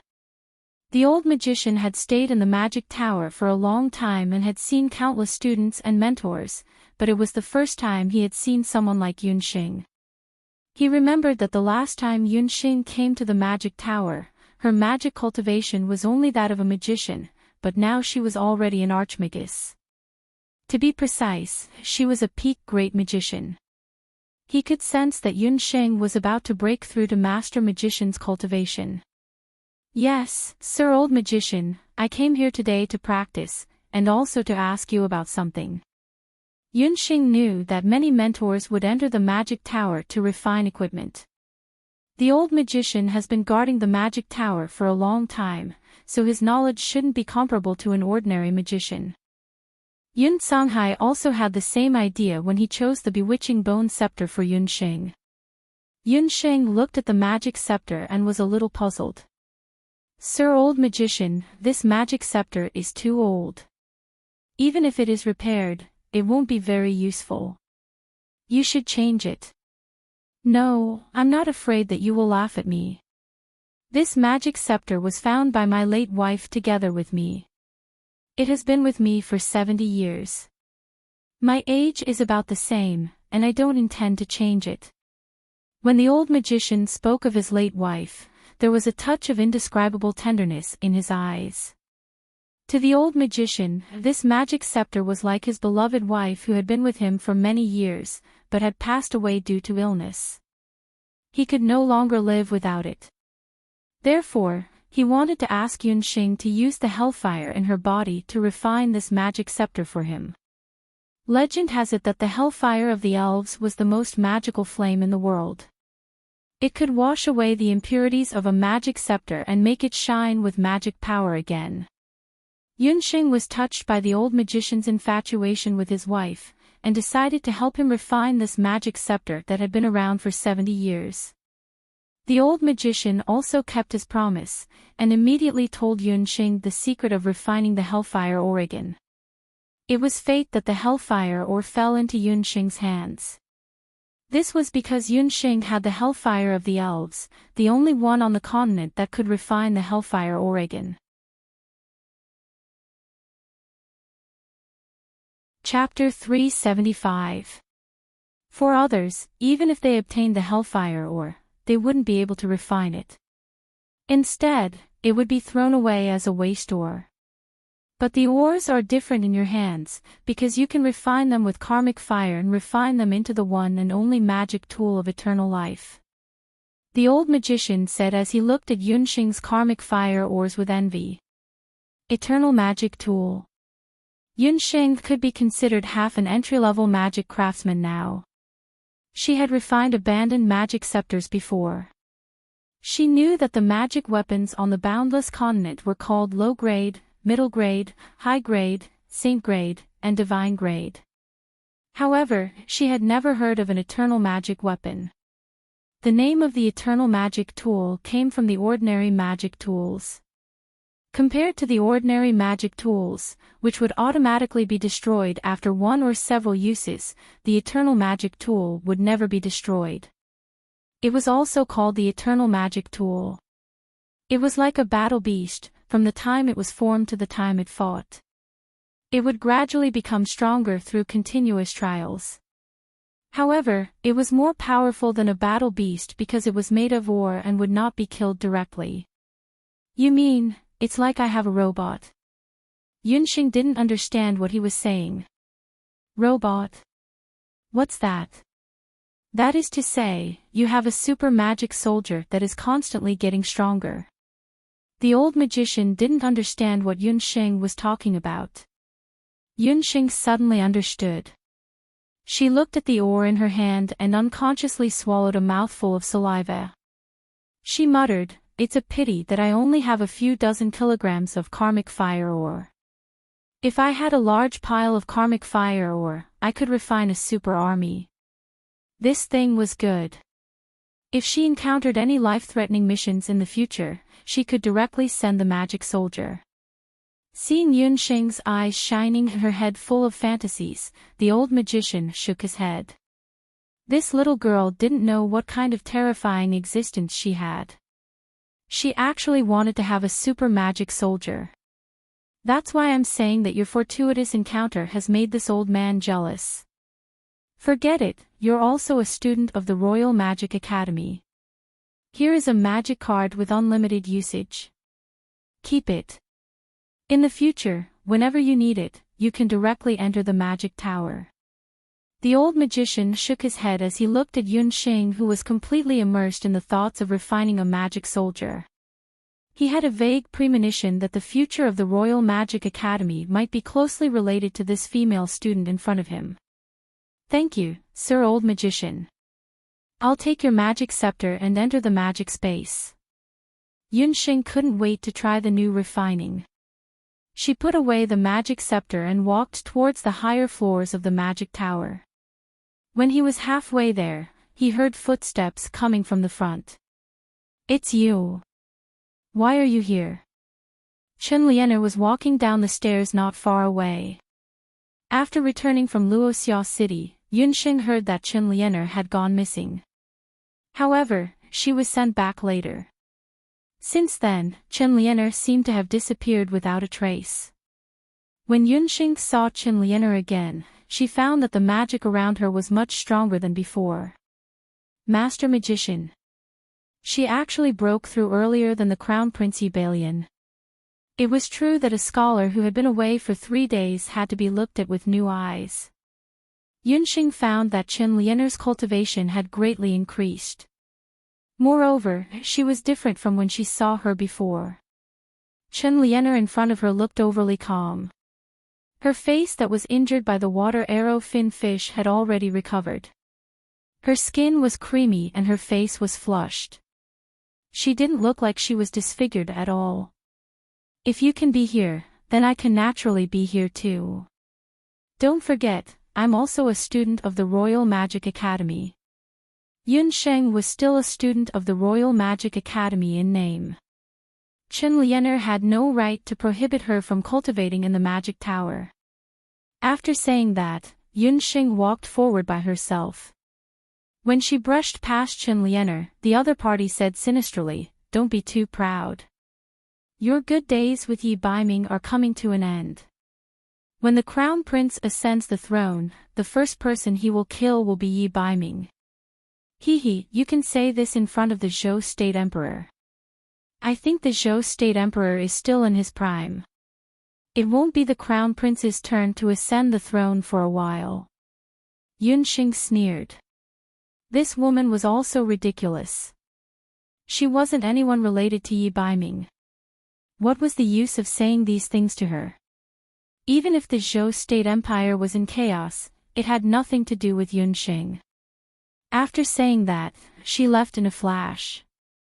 Chen Lianer stood in the corridor for a while. She sneered and left the magic tower. The unlimited magic card that the old magician had given Yunxing could open up any magic space in the magic tower at will. Yunxing chose a relatively secluded magic space on the 6th floor of the magic tower. She didn't immediately start refining the hellfire ore. Instead, she decided to upgrade the old magician's magic scepter first. That magic scepter had a history of 70 years. Although the user cherished it very much, there were already a lot of calcified black spots on its surface. Yunxing chanted. A flame that looked like a hellfire lotus appeared in her hand. The hellfire enveloped the entire magic scepter. In the bright red flame, the magic scepter made a squeaking sound that sounded like a human's voice. As the flame burned, the black spots on the surface of the magic scepter, as well as the dimmed magic soul stone, glowed with a new color, as if they were reborn in the fire. The turbid matter in the bones of the magical beast was completely burned away by the hellfire. At the last moment of refining, the magic scepter suddenly left Yunxing's hand. It flew into the air and drew a beautiful arc. Then, the magic scepter fell to the ground. A brand new magic scepter appeared in front of Yunxing. Not only the scepter itself, but even the soul stone was filled with magic power again. She didn't expect the hellfire of the elves to have such a magical ability. Yunxing couldn't help but think that when she broke through to become a master mage, she must purify her bewitching bone scepter once. After the purification of the magic scepter was completed, the next step was to refine the eternal magic weapon. Yunxing drank the meditation water first. Then, she took out all the hellfire ore from the beast language ring. Soon, a small mountain of hellfire ore was piled up in the magic space. With so many hellfire ores, she couldn't use hellfire like how she purified the magic scepter just now. Yunxing chanted. Hellfire explosion. 6 or 7 hellfire explosions erupted from her magic scepter at once. They were like 6 or 7 fire snakes that rushed towards the hellfire ores. The upgraded version of hellfire had an even more astonishing attack power. As soon as the hellfire touched the ores, it burned fiercely. In the hellfire, the ores that were originally extremely hard gradually softened. This refinement was more difficult than any refinement that Yunsheng had experienced before. As it consumed more magic power, Yunsheng could only continuously replenish the meditation water to ensure that the hellfire didn't go out. After burning for half a day, the size of the hellfire ore that was like a small mountain had also shrunk rapidly. It turned into a lump of ore paste that was like molten iron. However, what should she refine her magic weapon into? Chapter 376. Yunsheng tried to sketch out the appearance of the magical soldier in her mind, but unfortunately, her imagination was limited in this aspect. After repeatedly imagining Transformers, RoboCop, and so on, she finally had a rough prototype in her mind. Withdraw. Yunsheng clenched her 5 fingers, and the hellfire ore gradually formed the shape of a human. Just like using her hands to knead clay, Yunsheng used her consciousness to control the hellfire and shape the appearance of the magical soldier in her mind. Another half a day passed. Outside the magic tower, the sun rose and set. The moon rose above the top of the magic tower and set again. When a brand new day arrived and the roosters crowed, the hellfire ore had already formed the shape of a human. Yunsheng also felt a wave of magical power rushing toward her internal organs. Her magic soul released a dazzling light. I've broken through. Yunsheng immediately sat down cross-legged after witnessing the completion of refining the ore. While Yunsheng was breaking through, the magical weapon refined from the hellfire ore in front of her was also standing there quietly. Yunsheng's breakthrough this time lasted for a full 3 days and 3 nights. From an archmage to a master of magic, it sounded like it was only a magical realm, but its significance was no small matter. This was because only when one became a master of magic could one begin to cultivate high-level magic.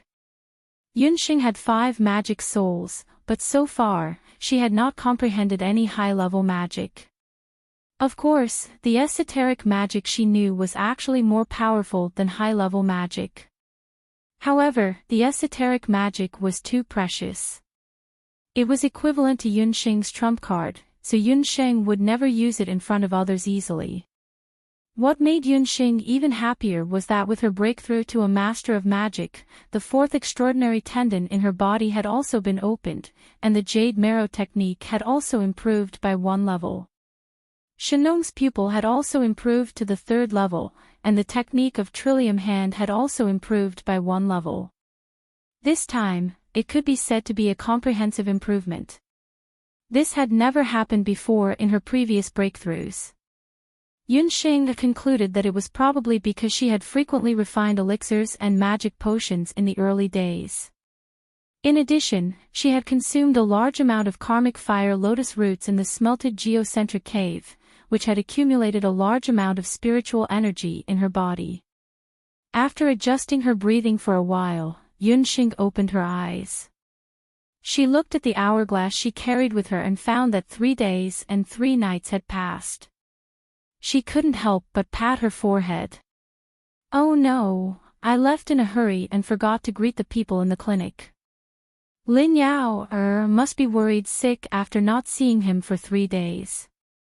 Yunsheng jumped up, and her eyes suddenly fell on a corner of the magic space. Her lips twitched. He suddenly remembered the real purpose of his visit to the Mana Tower. At this moment, the life magic tool she had refined was right in front of her. It's just that she didn't expect that the ores, which looked black earlier, would reveal such an appearance after being burned by the karmic fire. If it weren't for the fact that the magic space was completely enclosed, she really couldn't imagine what was standing in the corner, looking like the 18 bronze men of the Shaolin Temple in the movie. A humanoid figure, naked from head to toe, shining with the dazzling light of purple gold coins, was the eternal magic tool she had spent a day refining. The old magician had also said that these karmic fire ores were originally the best purple gold ores, but because of the seal, they had lost their original appearance. Yunxing's karmic fire completely melted the karmic fire ores, revealing the purest purple gold ores inside. The golden light was more dazzling than any imperial purple gold coin Yunxing had ever seen. Yunxing thought to herself, not to mention whether this eternal magic tool was really as powerful as the old magician said, just its golden body alone was worth a lot of money.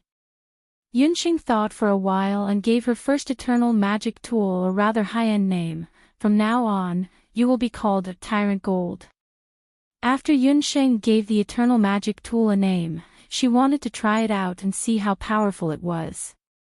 She didn't know how to control Tyrant Gold, so after thinking about it, she summoned her own magical beasts from the exquisite beast tower. Puff, my dear master, I haven't summoned Puff for a long time. The puffed egg was still very enthusiastic.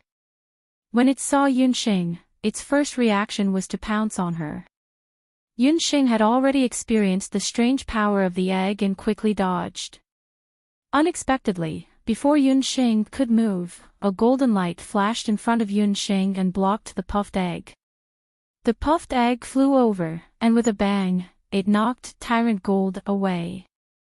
The puffed egg also felt that its master's touch was not right this time.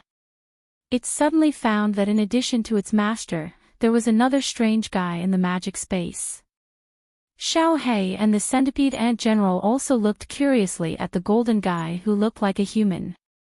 That's your new companion, Tyrant Gold. In the future, you will all be companions, so you should get along well. Yunxing was happy when she saw it. This guy was not bad, it seemed to know how to protect her.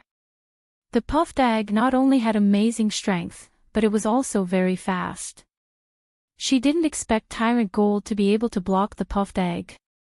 And from its performance just now, it seemed that as long as an unknown object approached its master, Yunxing, it would immediately react. Puff puff, master is the most annoying. She likes the new and hates the old. Even with Xiao He and Little Hundred, it's not enough. I hate Tyrant Gold. The puffed egg's egg brain was very simple. This guy was Master's new pet. Seeing how affectionate Master was towards it, she definitely didn't like puffed egg. Previously, when Yunxing subdued Xiao He and Little Hundred, the puffed egg was not present, so it could only accept it. But now, this golden thing was fighting for Master's attention. The puffed egg was angry. It decided to teach Tyrant Gold a lesson. It flapped its wings and knocked Tyrant Gold out with a bang. Usually, when the puffed egg was being intimate with its master, it paid attention to controlling its strength. It knew that its master's body was a magician and couldn't take it. However, against Tycoon Jean, it did not hold back in the slightest. It could be said that it had unleashed all of its power. With a single charge, it wanted to smash Tycoon Jean into pieces. Tyrant Gold was sent flying. This was no small matter. The entire magical space shook a few times as if it had experienced a magnitude 9 earthquake. Xiao He and the Black Centipede Ant General, who were watching the fight, also sensed Puffed Egg's jealousy. The two magical beasts tactfully squatted at the side and watched the show. Magical beasts were all proud. Even though they were now Yunxing's battle pets and magical beasts, they subconsciously thought that their companions' abilities were not inferior to theirs. Xiao He, the Black Centipede Ant General, and the Puffed Egg were all top-notch magical beasts. Naturally, they had to observe carefully to see how powerful this new companion was. Seeing Tyrant Gold fall to the ground and not react for a long time, the Puffed Egg was delighted. Puff puff, now you know who is the most important magical beast to master. If I, the Puffed Egg, dare to claim to be second, no one will dare to claim to be first. Chapter 377. Puffed Egg said proudly. Just as it finished showing off, Tycoon Jean staggered up from the ground. Although it suffered a heavy blow, it was not injured at all. Puff puff. It didn't die. Puffed Egg was surprised. It could smash a person into a meat patty. It could not tell that Tycoon Jean had a strong vitality. Tyrant Gold twisted its neck and wrists, but before it could even move, its entire body was already making la la la sounds. It sounded like beans being popped. Suddenly, it gathered strength under its feet and shot out like an arrow. Another loud bang was heard, followed by another loud sound. This time, it was Puffed Egg that flew out and smashed into the wall of the magical space. If Xiao Hei and the Centipede Ant King were humans, their mouths would be wide open with a "oh my god, that's weird" look on their faces. They had met their match. Poor Kiss Egg, you can only pray for your own good fortune. Puffed Egg slid down from the magical space. It took a while before it regained its senses. This heavy blow did not cause any damage to it. However, it was the first time it suffered such a heavy blow since it was born. It even felt like its eggshell was about to be smashed. The feeling of its eggshell being smashed. It was too aggrieved. Puff puff, you're shameless. You actually copied me. Shameless. Shameless. Puffed Egg was furious. That damn Tycoon Jean actually copied its special skill, the 1,000-kilogram fall. What made Puffed Egg even angrier was that it copied the skill perfectly. It even copied 20% to 30% of the skill strength. Yunsheng, on the other hand, watched from the side without blinking. Xiao Hei. Yunsheng suddenly ordered Xiao Hei, use your swallowing sky combat skill. Xiao Hei was very obedient. It jumped up and raised its neck. Awoo! After the wolf-like howl, the magical space turned dark. After the Devour the Heavens combat skill, Tycoon Jean suddenly raised his head and howled like a wolf. The magical space was instantly plunged into darkness. When the darkness dissipated again, Yunsheng's eyes were filled with ecstasy. Puffed Egg, Xiao Hei, and the Centipede Ant General were all dumbfounded.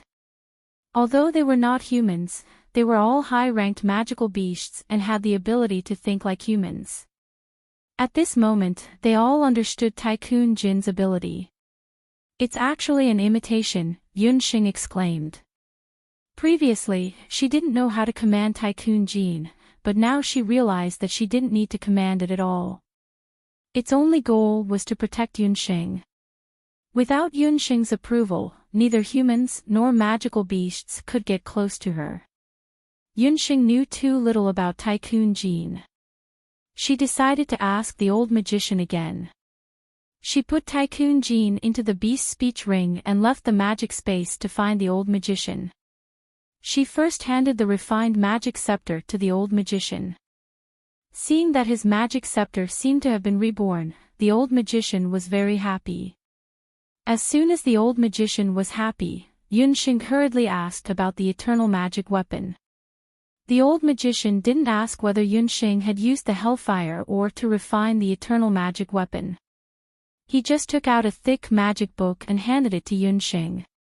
This is a magic weapon encyclopedia written by my master, an outstanding master refiner. Now that you have the hellfire ore, you can try to refine all kinds of magic weapons. I'll give you this book as a reward for helping me perfectly refine my magic scepter. The old magician urged Yunsheng to leave as soon as possible. He couldn't wait to see what kind of unexpected gains he had obtained after the purification of his magic scepter. Yunsheng held the magic book. It was a huge magic book with more than 300 pages. Sure enough, it recorded the refinement of various magic weapons. Yunsheng didn't have time to read it carefully and quickly flipped down. After counting down a few nights, she turned to the record about the eternal magic weapon. The eternal magic weapon was known as the King of Magic Weapons. It was a super magic weapon refined with the purest magic elements in the world. The eternal magic weapon, because of the different magic power and character of the refiner, the shape of the refined eternal magic weapon was also different. Its shape could be turned into a weapon, a magic scepter, a magic array, or a magical beast according to the preferences of the refiner. Among them, the rarest and most difficult to refine were the humanoid magic weapons. The humanoid magic weapon was also known as the King of Eternal Magic Weapons. When she saw this, Yunxing's eyebrows jumped. She didn't expect that the Tycoon gene she accidentally refined was the legendary King of Eternal Magic Weapons. Yunxing hurriedly continued to read. The King of Magic Weapons. The reason why the humanoid magic weapon was terrifying was that it could learn like a human. Its greatest learning ability was imitation. Because of the appearance of a human, it could also grow like a human. According to the different formation and growth period, it could be divided into 4 types: primary, intermediate, advanced, and super. The power it exerted was also very different. The primary eternal magic weapon, like the current Tycoon gene, could learn the enemy's combat skills and magic in an instant. Although these combat skills and magic were only superficial, it could only exert 20% of its power at most. The intermediate eternal magic weapon, on the other hand, could improve its combat skills and magic by itself and exert about 50% of its power. When it reached the advanced level, it could exert more than 80% of its power. If it could evolve to the super level, the humanoid magic weapon could even surpass its imitation target and exert up to 120% of its power. Wow! Yunsheng was very excited. That is to say, if her Tycoon gene could really evolve into a super magic weapon one day, doesn't that mean that it could use the opponent's moves to kill the opponent in an instant? This was very similar to the An Eye for an Eye in a martial arts novel that Yunxing had read in modern times, but it was even more terrifying. Earlier, Yi Baiming said that she didn't have a reliable private guard. Yunxing now found an irreplaceable private guard, that is, Tycoon gene. Unfortunately, this magic weapon encyclopedia also said that the existence of the humanoid magic weapon was a very heaven-defying existence. It was almost impossible to evolve it all the way from the primary level to the super level. Yunxing continued to read, looking for a way to upgrade the level of the humanoid magic weapon. The fastest way to improve a humanoid magical artifact is to train it continuously in combat, so that it can learn different combat skills and magic during combat. Only through killing and imitating, especially when fighting against high-level opponents, can one continuously make breakthroughs. This point was easy to understand. Just like the modern exam-oriented students, the only way to improve their grades was to desperately do test papers and flood them with questions. Currently, Tycoon gene was only at the primary level and could only exert 20% of its power. It looked like it needed to be further strengthened. Yunxing planned to upgrade it to the intermediate level as soon as possible so that it could exert about 50% of its power. Only then would it barely qualify as her personal guard.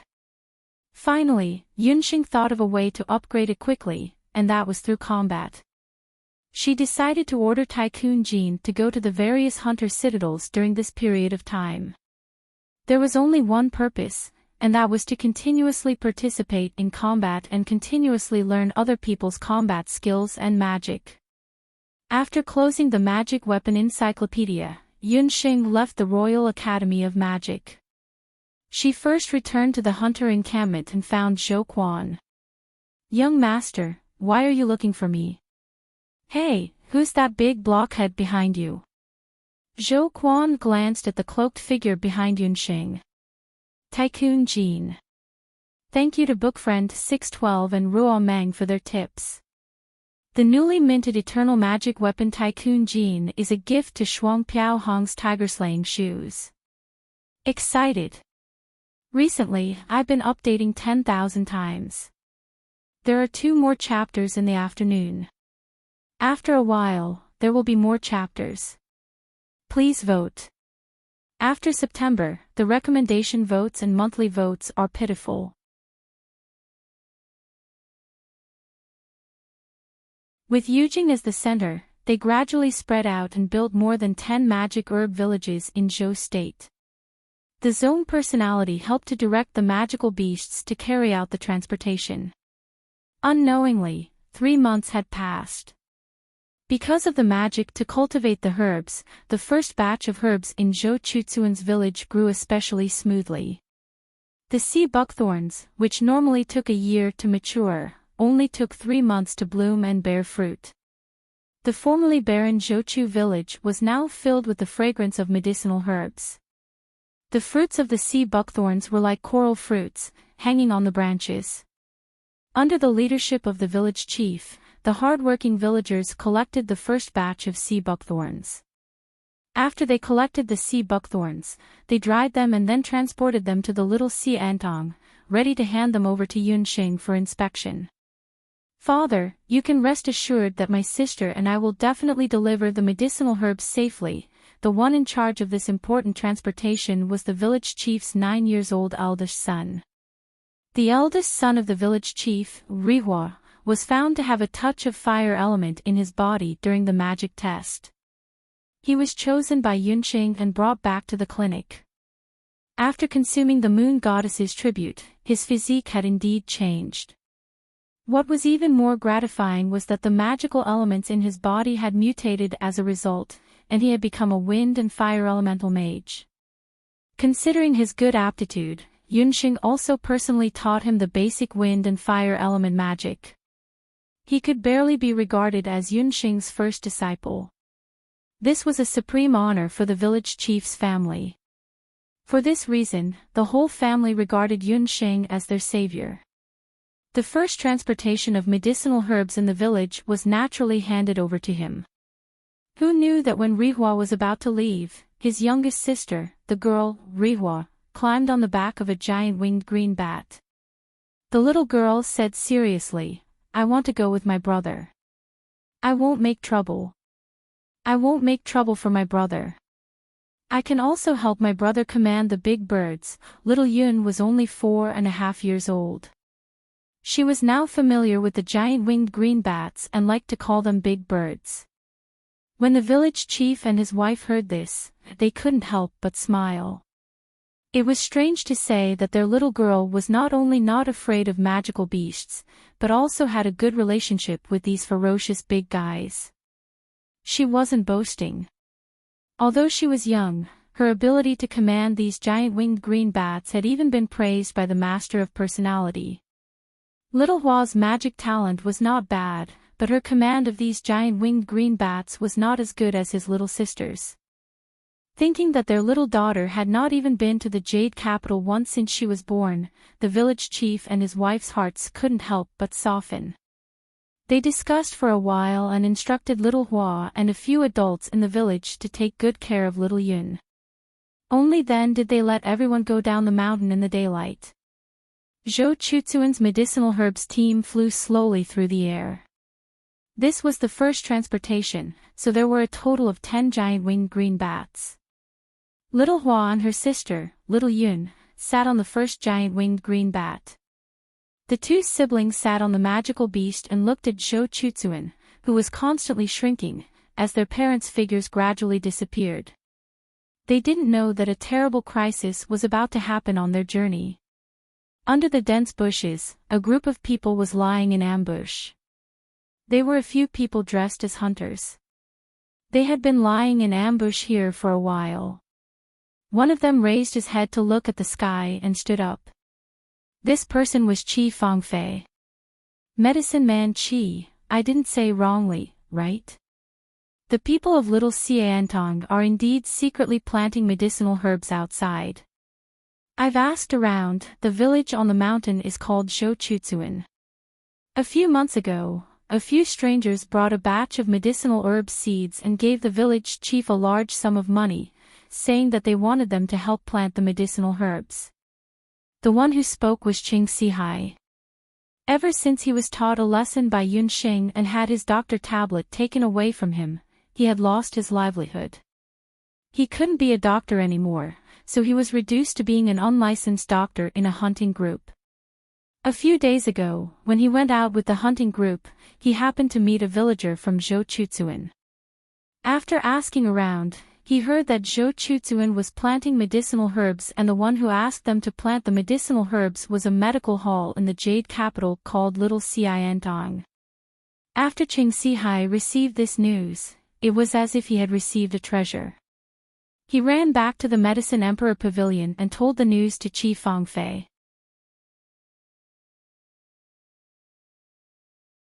Chapter 379. Since Qi Fangfei was rejected by Yunxing, she became even more aggressive in suppressing the supply of medicinal herbs to Little Xiantong, but who would have thought that the other party didn't respond? Just as she was feeling puzzled, the news that Qing Sihai brought back gave her a huge shock. At first, she didn't believe it. Growing medicinal herbs in such a remote village required a lot of manpower and material resources, and transportation was also a problem. Moreover, she had clearly ordered all the pharmacies in the country not to provide high-quality medicinal herb seeds to Little Xiantong, so where did Yunxing get those medicinal herb seeds from? Qi Fangfei used a lot of means to inquire about the supply of Little Xiantong seeds. It turned out to be the largest chamber of commerce in the endless continent, Everlasting Chamber of Commerce. This amazing news made Qi Fangfei reevaluate the strength of Little Xiantong. After all, Everlasting Chamber of Commerce was famous for recognizing money and not people. Even Everlasting Chamber of Commerce could use their influence. The strength of Little Xiantong was far more powerful than she initially imagined. Qi Fangfei didn't dare to take it lightly. She hired Qing Sihai's hunting corps and ordered them to ambush near Zhou village, but they found an even more amazing secret. Magic herb manor. Using magical beasts to transport the herbs, when she learned these two truths, Qi Fangfei could no longer sit still. She immediately followed the hunting corps and ambushed them on the only way to Jade capital from Zhou village. Qi Fangfei knew that it was impossible for her to directly clash with Yunxing. Yunxing had the Yun residence, the Heaven Extermination Hunting Group, and that powerful Saint Beast Summoner behind her. Qi Fangfei patiently waited until she heard that Yunxing and Zhong Yi were not in Jade capital these days. Only then did she start her plan. She guessed that after Yunxing's medicinal herbs were cultivated with magic, the medicinal herbs would mature in the near future. Once the medicinal herbs matured, they would be transported down the mountain. At this time, it was the best time for her to take action. After waiting for nearly 3 days, she finally saw the figure of the giant winged green bat. On the back of the giant winged green bat, there were some villagers and bundles of dried medicinal herbs. Even from afar, the quality of the herbs was very good. He must not let Little Xiantong obtain these herbs smoothly, otherwise, the consequences would be unimaginable. Immediately kill this team that is transporting medicinal herbs. Qi Fangfei observed for a moment, and after confirming that there were no abnormalities in the surroundings, she ordered the hunting corps to attack immediately. Kill. But the Kairan are just a bunch of weak villagers. There are even a few children among them. After receiving the order, the hunters were somewhat hesitant. For this ambush, they had prepared a large number of crossbows and arrows. The mages among the hunters had also turned out in full force. However, they did not expect that the other party was just a group of innocent villagers. Just do as I say. Are you afraid that I won't pay? Qi Fangfei said angrily. The hunters looked at each other, but in the end, they did not resist. Since they had received the other party's money, they had to complete the other party's request. Not only that, these hunting troops had to lick the blood of their blades every day. They didn't dare to offend the Medicine Emperor Pavilion. High up in the air, the villagers of Zhou village were still savoring the joy of their first harvest. They did not know that on the ground, several dozen crossbows were aimed at them. Brother, Xiao Yun also wants to be a mage. Xiao Yun was hugging her brother's neck and asking him questions. In her heart, a magician like Miracle Dr. Yun was the most awe-inspiring. In the future, she must be like Miracle Dr. Yun. She was beautiful and knew powerful magic. I will. Brother will personally teach Xiao Yun magic in the future. Xiao Hua pinched his sister's nose dotingly. All of a sudden, he became alert. The sensitivity of a wind elemental mage was beyond that of an ordinary person. Xiao Hua heard a slight fluctuation in the air. He looked down and his eyes suddenly widened. Countless arrows dipped in poison shot up from below. Almost at the same time, all kinds of magic attacks were shot out. Quick! Everyone, immediately command the giant winged green bats to fly past this area. By the time Xiao Hua discovered it, it was already too late. A group of hunters who had been through life and death situations shot out countless crossbows and magic.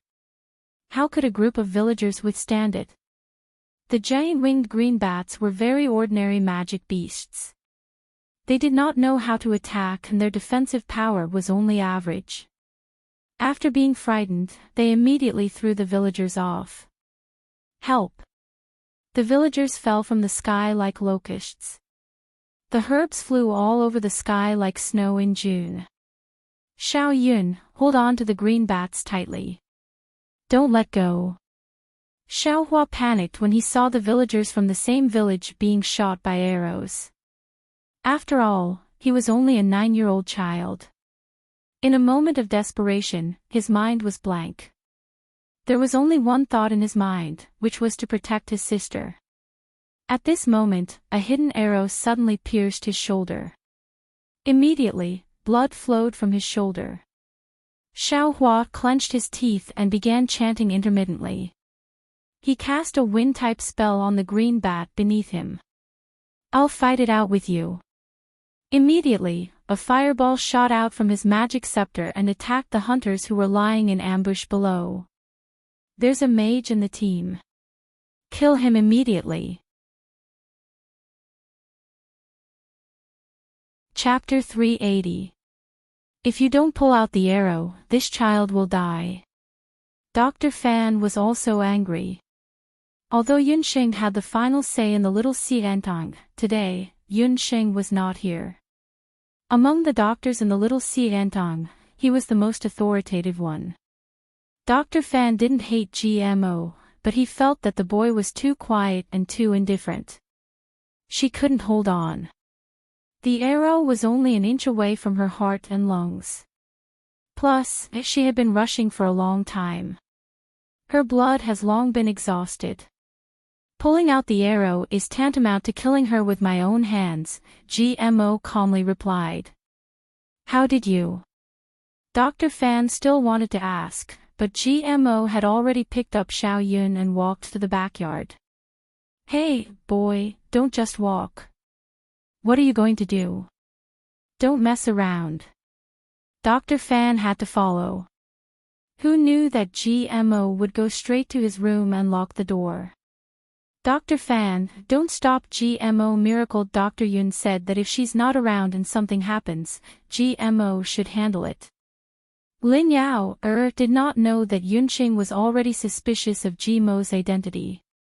She only knew that before Miracle Dr. Yun went out this time, she had said that if the medical hall really encountered a difficult patient, if Dr. Fan was not confident in treating it, he should hand it over to GMO. Lin Yao was a little puzzled at first. Could it be that an ordinary magician was more powerful than Dr. Fan? Seeing that there was no movement in GMO's room, Lin Yao and Dr. Fan couldn't just wait. The two of them returned to the medical hall and moved the seriously injured green bat into the medical hall. After Dr. Fan examined it, he found that there were magic attacks and arrow wounds on the green bat's body. All the herbs are gone. Also, this time, there should be 10 giant winged green bats. There is only one left, I'm afraid. Lin Yao didn't say anything else. She and Dr. Fan already knew that something big must have happened during the transportation of herbs. Dr. Fan was still waiting in the medical hall. Lin Yao went out of the city that night to look for Yun Songlong. After Yun Songlong learned the news, he hurriedly rushed to Zhou Chu village with a group of hunters. At the foot of Zhou Chu village, they found a large number of villagers' corpses and plundered medicinal herbs. At this time, Dr. Fan was still waiting in the medical hall. The door to Ji Mo's room opened and he walked out alone. There was a trace of tiredness on his plain face, but there was a smile on his lips. "Where's little Yun?" Dr. Fan couldn't wait to rush into the room. He saw that on the bed, Xiao Yun was sleeping well. She didn't have her previous pale appearance. Her small face was flushed red. She looked like she was tired and fell asleep. The arrowhead on her back was gone. Even the bloodstains and wounds had all disappeared. Seeing such a situation, Dr. Fan was startled and walked out of the room. GMO was currently standing in the courtyard of the medical center. The snow-like moonlight sprinkled on the youth's face. His face, which was unremarkable during the day, now had a special charm to it. "Who are you?" Dr. Fan's expression was dignified as he stared at GMO. That kind of healing method was not something that could be done with ancient medical skills, nor was it something that ordinary mages could do. In the entire continent, there was only one type of magic that could achieve such an effect, and that was light magic. Furthermore, based on Xiao Yun's recovery, Ji Mo's cultivation in light magic was definitely not weak. GMO didn't want to say more and turned to leave. "You're a light mage.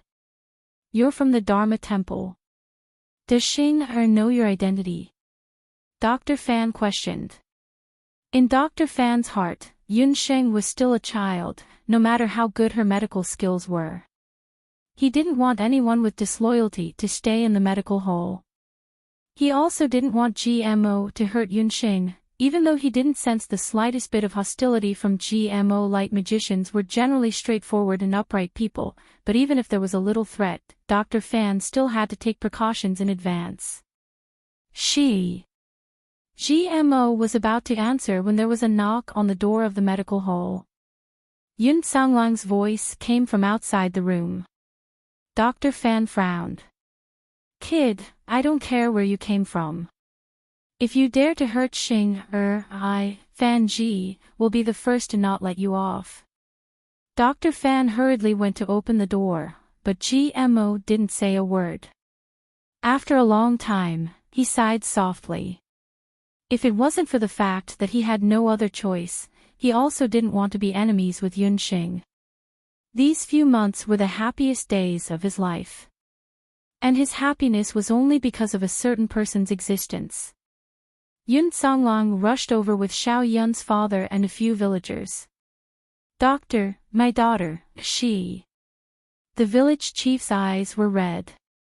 He already knew that a group of villagers, including Xiao Hua, had been killed. During the day, he had personally watched his son and daughter leave. He didn't expect that in just one day, his son would die and his daughter would be seriously injured. This kind of result was almost unacceptable to him. He didn't dare to tell the child's mother the news, so he rushed over with a few of the villagers who had been killed. "Xiao Yun's injuries have been cured, thanks to GMO, you guys come in first." "What exactly happened?" Dr. Fan asked everyone to come in. Yun Songlong told Dr. Fan his findings. They carried out a carpet search at the place where the villagers were killed. Because of the sky, their findings were very limited. However, they still found some messy footsteps in the bushes and woods, as well as some abandoned weapons. It was obvious that this was done by a well-trained hunting team. The villagers of Zhou Chu village had always been aloof from worldly affairs. The village had always been poor, and even ordinary bandits were unwilling to rob the village. This group of hunters must have been ordered to do such a vicious thing. "Dr. Fan, do you have any clues about this matter?" "Xing is not in the city right now, and Master Zhong Ren is also not here. We must find out the whole story as soon as possible." Yun Songlong couldn't help but blame himself. He also knew that Yunxing had been running the magic medicine shop recently. He should have reminded her to be careful. With Yun Songlong's understanding of Yunxing, if she knew that the villagers were killed because of her negligence, she would definitely blame herself. Dr. Fan didn't answer, even though he already had the answer in his heart. Let's wait for Sheng He to talk about everything. Group leader Yun, I'll have to trouble you to station some hunters in the village and at the foot of the mountain. I'll leave Xiao Yun in your care for the time being. Yun Songlong could only give up. He arranged for Xiao Yun's father and the villagers to rest in the city. He planned to wait a few days for Yunxing to return before making any plans. After sending Yun Songlong off, Lin Yao closed the door of the clinic. She still had to rush back to the Imperial Magic Academy.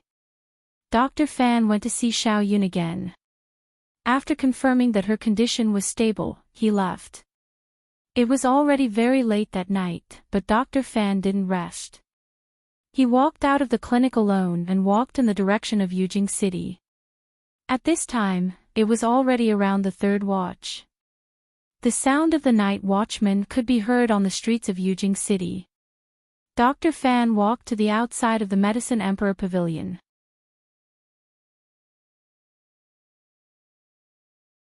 Chapter 381. As the largest medical hall in the Jade Capital, the Medicine Emperor Pavilion was open all night long. Even at night, the side door of the Medicine Emperor Pavilion would still be open. Every night, there would be a doctor at the level of Dr. Ling. Tonight, the doctor was Yao Rong. It's you. Yao Rong didn't even raise her head as she continued to arrange the prescriptions she had given out today. It's you all who did it. Dr. Fan's gaze was cold. Until today, when he saw the bloodied little Yun and the grief-stricken villagers, he realized that he had drifted further and further away from the Medicine Emperor Pavilion. What are you talking about? If you are here to see a doctor or to exchange pointers, the Medicine Emperor Pavilion will welcome you. But if you are here to question the Medicine Emperor Pavilion because the little Xiantong is at a disadvantage, then you can leave now. Yao Rong could also smell the smell of gunpowder from Dr. Fan. Stop pretending. The people of Zhouchu village were killed by you all. Also, the matter of blocking the supply of medicinal herbs to the little Xiantong was also done by you all. To think that the Medicine Emperor Pavilion would be afraid of the rise of a small medical hall and do such despicable things. Although Dr. Fan had already separated himself from the Medicine Emperor Pavilion, in his heart, the Medicine Emperor Pavilion had always been the place where he learned his medical skills. He had never fought against the Medicine Emperor Pavilion head-on before. But this time around, the actions of the Medicine Emperor Pavilion had thoroughly infuriated him. What Zhouchu village? What hunters? I don't know anything about it. Yao Rong's face was blank. Go and ask Qi Fangfei. Tell her that even a dog will jump over a wall when it is anxious. This time, I will not let this matter rest. The blood debt of Zhouchu village will be repaid by the Medicine Emperor Pavilion sooner or later. After Dr. Fan finished speaking, he angrily pulled out an item from his waist and threw it on the ground. Yao Rong looked over and saw that the item Dr. Fan threw down was his physician token.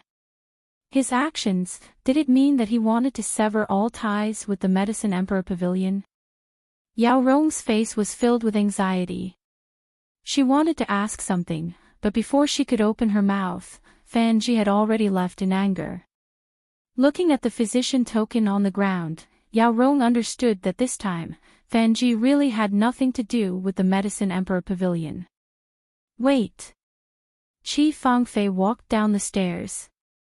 Deep into the night, the lights in the Medicine Emperor Pavilion were dim. Qi Fangfei walked out of the light and darkness like an evil spirit from hell. She looked a bit eerie. Yao Rong's complexion greatly changed. She hurriedly picked up the doctor's card on the ground, wanting to cover up for Dr. Fan. I was the one who did it. Yao Rong didn't know anything about it. Fan Ji, are you very angry and want to kill me? Qi Fangfei slowly walked to Dr. Fan's side and provoked him with her eyes. Are you still a human? Are you still a doctor? Xiao Yun's brother was only 9 years old. He fell from a high altitude and even his bones couldn't be found.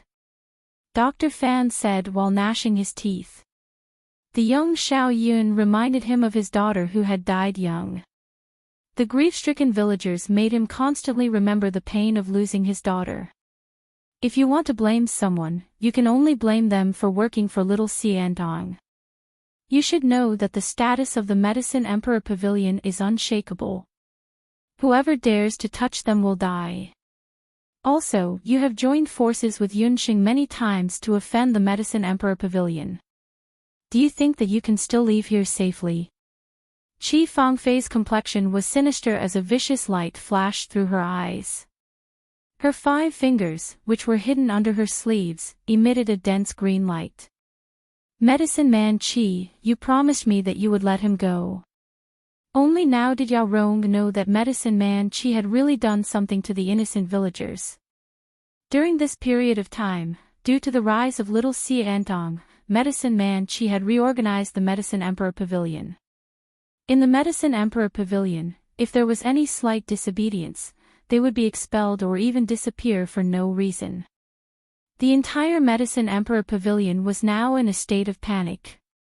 As the 3rd seat of the Medicine Emperor Pavilion in the Jade Capital, Yao Rong didn't dare to speak out. However, she had never thought that Qi Fangfei would be so crazy as to kill innocent villagers in order to keep little Xiantong in check. No wonder Fan Ji was so abnormal tonight.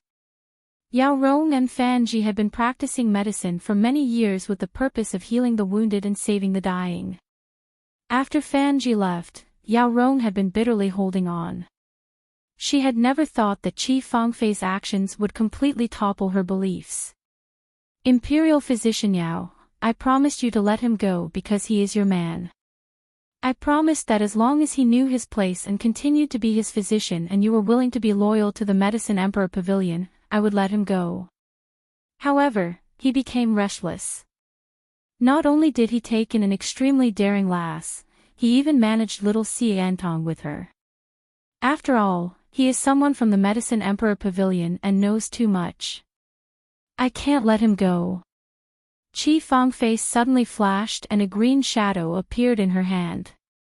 Her 5 claws were incomparably cold as she grabbed towards Dr. Fan's neck.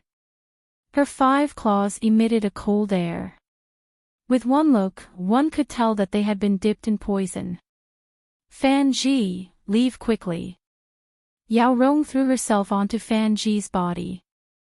When Qi Fangfei came down, Yao Rong was already on guard. When she made her move, Yao Rong wanted to protect Fan Ji. Fan Ji was still immersed in Qi Fangfei's words. It turned out that he had misunderstood Yao Rong.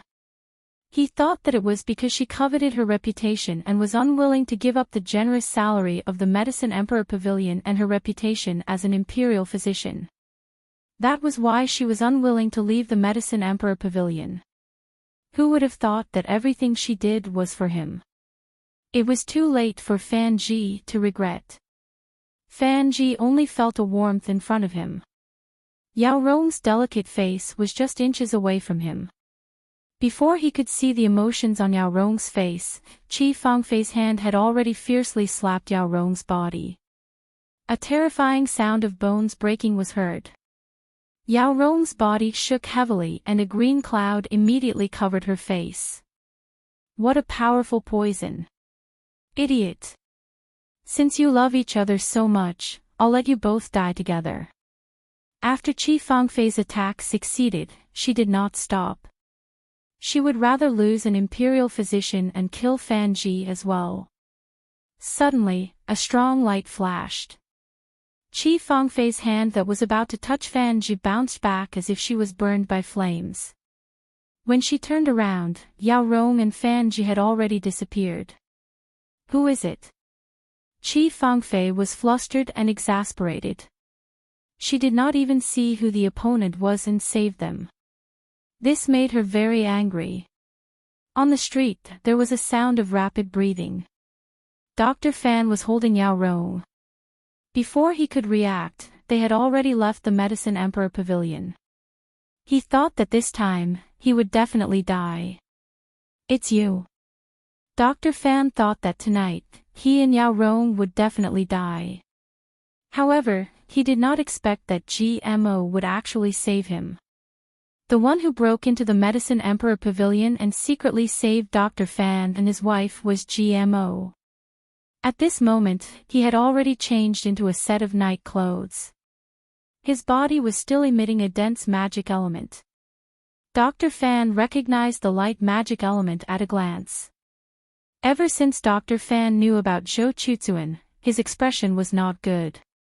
Yun Songlong did not pay much attention to it, but GMO who was at the side saw it clearly. After Dr. Fan left the Medicine Emperor Pavilion alone, he had been following behind. Only when Qi Fangfei made a move did GMO save them. Dr. Fan still wanted to ask, but Yao Rong who was in his arms had already been poisoned. Her face was green and her lips had already turned dark purple.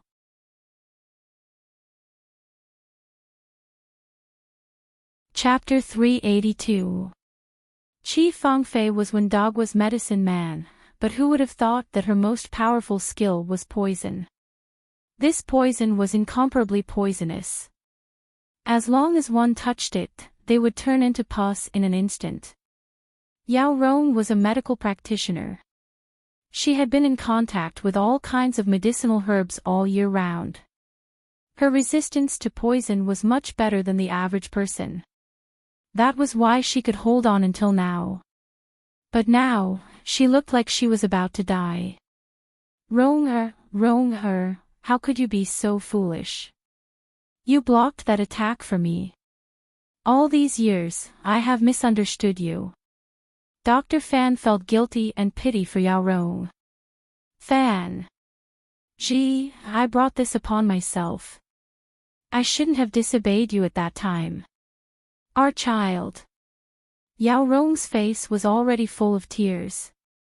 The husband and wife finally buried the hatchet. But what awaited them was an eternal separation.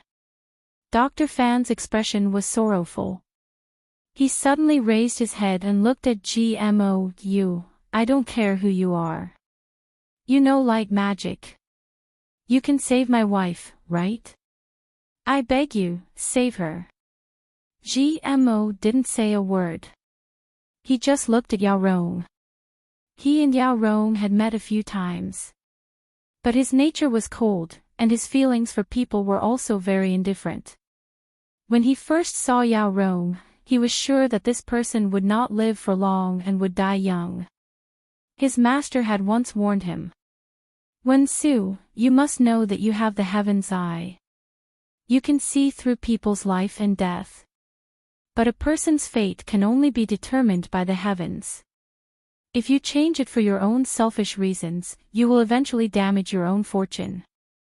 The more your fortune is damaged, the more dangerous it will be when you face a great calamity in the future. Therefore, you must not change someone's fate without permission.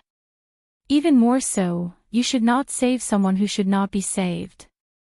Today, when he saw Xiao Yun, because of her appearance, although there was a bloody disaster, she would not die. That was why he saved her. But Yao Rong was different. Her eyes were lifeless and her face was dark. She was about to die.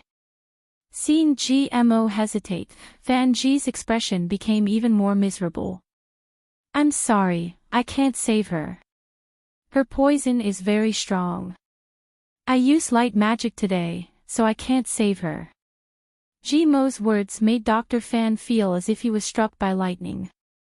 Dr. Fan was also a magician. He knew that every time a light magician used light magic, they would need to consume a lot of magic power. Within a day, it would be very difficult to use light magic twice. I don't blame you, it's all fate. Rong, in this life, I've let you down. Don't worry, in the next life, I definitely won't let you down. Dr. Fan's tears flowed like rain. He held Yao Rong and swayed as he prepared to leave. Wait a moment. Ji Mo's heart was moved. He didn't know why, but his heart was faintly moved when he heard Dr. Fan's words. It gave birth to compassion in his heart. I can't save her, but I think there's someone who can. Sheng hasn't come back yet. No one can save her, Dr. Fan understood very well. If Yunsheng was here, maybe there was still hope for Yao Rong. Go find that poison brat. He may not be good at other things, but when it comes to poison, I'm afraid he's even better than Yunsheng. Ji Mo's reminder woke Dr. Fan up from his dream. He remembered that there was also a person called Abandoned. Abandoned, who was known as Poison Brat, was indeed an expert in poison. Dr. Fan no longer hesitated. He picked up Yao Rong and rushed to the Wanlong gambling house. At this time, Abandoned should still be in the gambling house. Looking at Dr. Fan who was running away, GMO seemed to understand. What was the feeling of love? Why would it make people change so much? Ji Mo's reminder was not wrong. After Dr. Fan found Abandoned, he checked Yao Rong's wound. He used little qing to absorb most of the poison in Yao Rong's body. After absorbing the poison, Yao Rong's life would not be in danger for a short time. The rest of the removal of the remaining poison was left to Dr. Fan to slowly remove the poison in Yao Rong's body. When Yunsheng returned to Jade Capital, it was already 7 days later. She and Zhong Yi went out to look for a suitable magic pharmacy. It could be said that it went smoothly. Who would have thought that when she returned to Little Xiantong, what awaited her was the bad news of Zhou Chuzuan and Yao Rong, who was left in Little Xiantong. After knowing the whole story, Yunsheng's face was gloomy. However, she did not rush to the Medicine Emperor Pavilion to denounce them as expected. Yunsheng understood that since Qi Fangfei dared to do that, she must have made full preparations. Not to mention that she did not know which hunting corps she hired. Based on her understanding of Qi Fangfei, that woman was very vicious and merciless. She might have already secretly dealt with the hunting corps. As for reporting it to the government, it was even more impossible. Not long after Yao Rong left, the Medicine Emperor Pavilion released a public announcement to abolish Yao Rong's identity as an imperial physician. They even supported Qing Sihai to become the new imperial physician. The Medicine Emperor Pavilion in Jade Capital was deeply rooted. Presumably, they also had many pawns in the imperial court of Zhou State. Are we just going to let it go like this? Also, because of Zhou Chuzuan's matter, the other villages that had promised to help us grow medicinal herbs all went back on their word. Lin Yao was furious. Seeing that everyone's efforts over the past few months and the villagers' blood feud couldn't be avenged, she couldn't wait to kill her way to the Medicine Emperor Pavilion. No, it's the opposite. We can't do it openly, but we can do it secretly. Yunsheng already had an idea in her heart. Chapter 383. What are you two talking about? Why are you so happy? Dr. Fan's face was also full of joy. Dr. Fan, take good care of Imperial Physician Yao. I will take my leave first. Yunsheng walked away with a smile. But what Dr. Fan didn't know was that in Yunsheng's beast language ring, there was an extra map. This map was provided by Yao Rong. In the map, the locations and names of all the 180 main pharmacies of the Imperial Medicine Pavilion in Zhou State were clearly distributed. After obtaining the map, Yunsheng also looked for Zhong Yi. What, you said you want to find more than 100 giant-winged green bats? I say, little master, you still haven't learned your lesson. Look at Zhou Chuzuan this time. In my opinion, even if you want to find a flying magical beast, you should find a more ferocious one. After Zhong Yi learned about Zhou Chuzuan, he was angry. He almost killed his way to the Imperial Medicine Pavilion. No, it's still the giant winged green bat. After all, if it's another ferocious magical beast, the villagers won't be able to subdue it. But this time, I want to transform the giant winged green bat. Yunsheng's eyes flashed. After the incident with Zhou Chuzuan, Qi Fangfei was very vigilant for a long time. She originally thought that Yao Rong would die after being injured by her, but who knew that she would come back to life? Moreover, with the protection of Yun Songlong and others, it was impossible for her to kill Yao Rong. Qi Fangfei was very worried because Yao Rong was different from Fan Ji. She was the core figure of the Imperial Medicine Pavilion and knew too many secrets. But after waiting for nearly 3 months, there was still no movement from little Xiantong. At Zhou Chuzuan's side, the villagers were still working as usual. Everything looked normal. The other villages also didn't dare to plant medicinal herbs for little Xiantong. Qi Fangfei's deterrent effect was basically achieved. This time, Zhou Chuzuan's medicinal herbs matured again. Qi Fangfei paid close attention to Zhou Chuzuan's situation. After learning that Zhou Chuzuan still recklessly planted medicinal herbs after suffering a heavy blow, Qi Fangfei smiled coldly. Qing Sihai, find the hunting group from last time and sneak into Zhou Chuzuan tonight. Infiltrate Zhouchu village. What do you mean by that? After Yao Rong and Fan Ji reconciled, Qing Sihai was so jealous that he wanted to die. Right now, he was playing the role of Qi Fangfei's lackey. What's the use of keeping those villagers who don't learn their lesson? Bring people and massacre Zhouchu village. Remember to destroy their medicinal fields as well. Then, make it look like the mountain bandits exterminating the village. Qi Fangfei's expression was fierce as she spoke. Hearing this, Qing Sihai felt his scalp go numb. Thinking of killing hundreds of people in the village, Qing Sihai also felt that it was a bit too much. However, he did not dare to disobey Qi Fangfei. Yao Rong was his example. Qing Sihai spent a large sum of money and hired the same hunting group from last time to sneak into Zhouchu village. At night, when all the villagers of Zhouchu village had turned off their lights and gone to bed, the nearly 100 hunters quietly approached the village entrance. The village was silent. Occasionally, only the cries of wild cats could be heard. Dr. Qing, are we really going to kill them all? The leader of the hunting group also felt a chill in his heart. They were just hunters, not killers. Kill them all. Don't leave a single one alive. These blind people have provoked the Medicine Imperial Pavilion time and time again. This time, we'll make an example out of them. Qing Sihai made a beheading gesture. The hunters moved, blocking the various entrances of the village. Dr. Qing, something seems wrong. Didn't you say that the medicinal plants in the village have all matured? Why is there nothing in the medicinal fields? Several hunters scattered around the medicinal fields. Other than killing people, Qi Fangfei also gave the order to destroy the medicinal fields in the village. Today was the 15th. The moonlight was very good. There was only one full moon in the sky.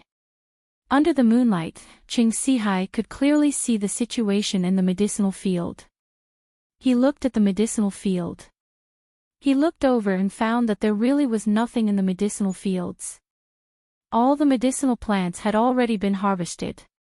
It was as if someone had already known that there would be a night attack and had harvested them in advance. His eyelids twitched.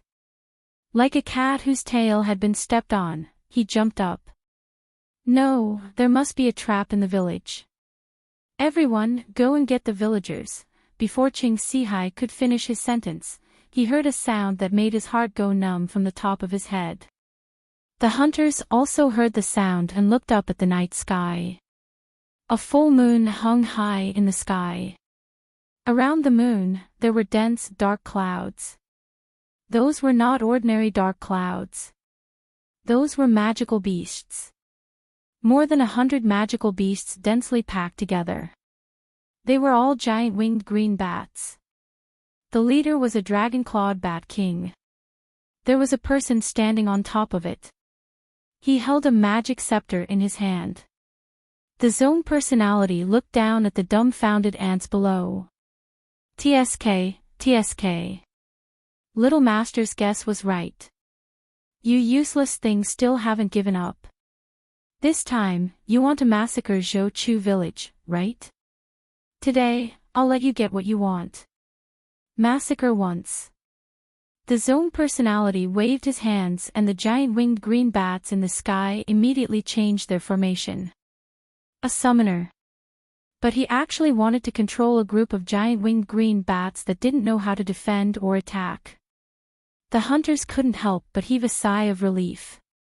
They had already fought with the giant winged green bats once. Although the number of bats had greatly increased this time, their manpower was also many times more than before. Leader, Dr. Ching, the village is completely empty. We didn't see a single villager. The hunter who went to catch the villagers in the house turned back. Everyone, don't panic. The other party only has one summoner. We have more than enough to deal with this group of bats. Together, shoot towards the sky. Ching Sihai finally understood that he had fallen into Yunxing's trap. However, the other party had also underestimated their strength. They could escape as long as they broke through the village. That's not right, Dr. Ching. There seems to be something on the mouths and legs of those bats. The leader of the hunters had sharp eyes. He saw that the giant winged green bats were different from the last time. Their mouths, legs, and claws were all biting and grabbing something. Suddenly, almost 100 giant winged green bats released their mouths and claws at the same time. One by one, unknown objects flashing with magical elements fell from the sky. The zone personality had already brought the group of bats and quickly rose into the sky. Boom, boom, boom. In an instant, the entire Zhou Chu village was engulfed in flames and explosions. The sound was so loud and the fire was so intense that it dyed the nearby mountains red. Those hunters didn't even have time to think carefully before the tumbling heat waves and ferocious magical elements had already torn them apart and exploded them into ashes. The reason for this effect was that Yunsheng had been intensively researching during this period of time. Referring to the magic weapon encyclopedia, Yunsheng had created the first magic weapon, sky-blasting thunder.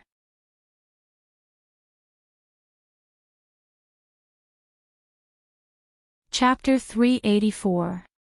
Last time, the green bat was severely injured because of its poor defense and attack power. Yunxing thought for a long time until she saw the gigantic winged green bat flying. She thought of the modern fighter jet. As long as the gigantic winged green bat was equipped with a powerful weapon, it would be able to instantly destroy a large number of enemies with a little training during the transportation process in the future. Even if the gigantic winged green bat did not have any attack power, it would still be able to instantly destroy a large number of enemies with a little training. Yunsheng told the Zhong Wei her idea. The Zhong Wei thought about it and suggested that the summoned beasts could be equipped with magic weapons. It turned out that in Penglai, there were also some summoners who would equip their summoned beasts with the corresponding magic weapons. These magic weapons could help the summoned beasts and play an unexpected role when the summoner was in danger. Although Yunsheng was a summoner, because she was born in Zhou State, a country with very few summoners, her understanding of summoners was limited. The Zhong Wei came from Penglai, so he had seen and heard much more than Yunsheng. When he heard that Yunsheng didn't know that the summoned beasts could carry magic weapons, the Zhong Wei felt a little strange. Could it be that the Emperor Zhao didn't tell Yunsheng about this? However, the Zhong Wei didn't dare to ask more and just explained in detail. Yunsheng was very smart and quickly understood. So she spent a few days searching through the magic weapons encyclopedia and finally found a magic weapon called the sky-blasting thunder. Its principle was like a modern time bomb. It sealed the violent thunder element magic on a specific magic material and then activated the magic array on it when it was about to be used. Yunxing didn't understand thunder element magic, but her thunder explosion vortex was much more powerful than thunder element magic. After a few experiments, Yunxing successfully refined the sky-blasting thunder. Then she handed it to the Zhongwei and asked him to train the gigantic winged green bat.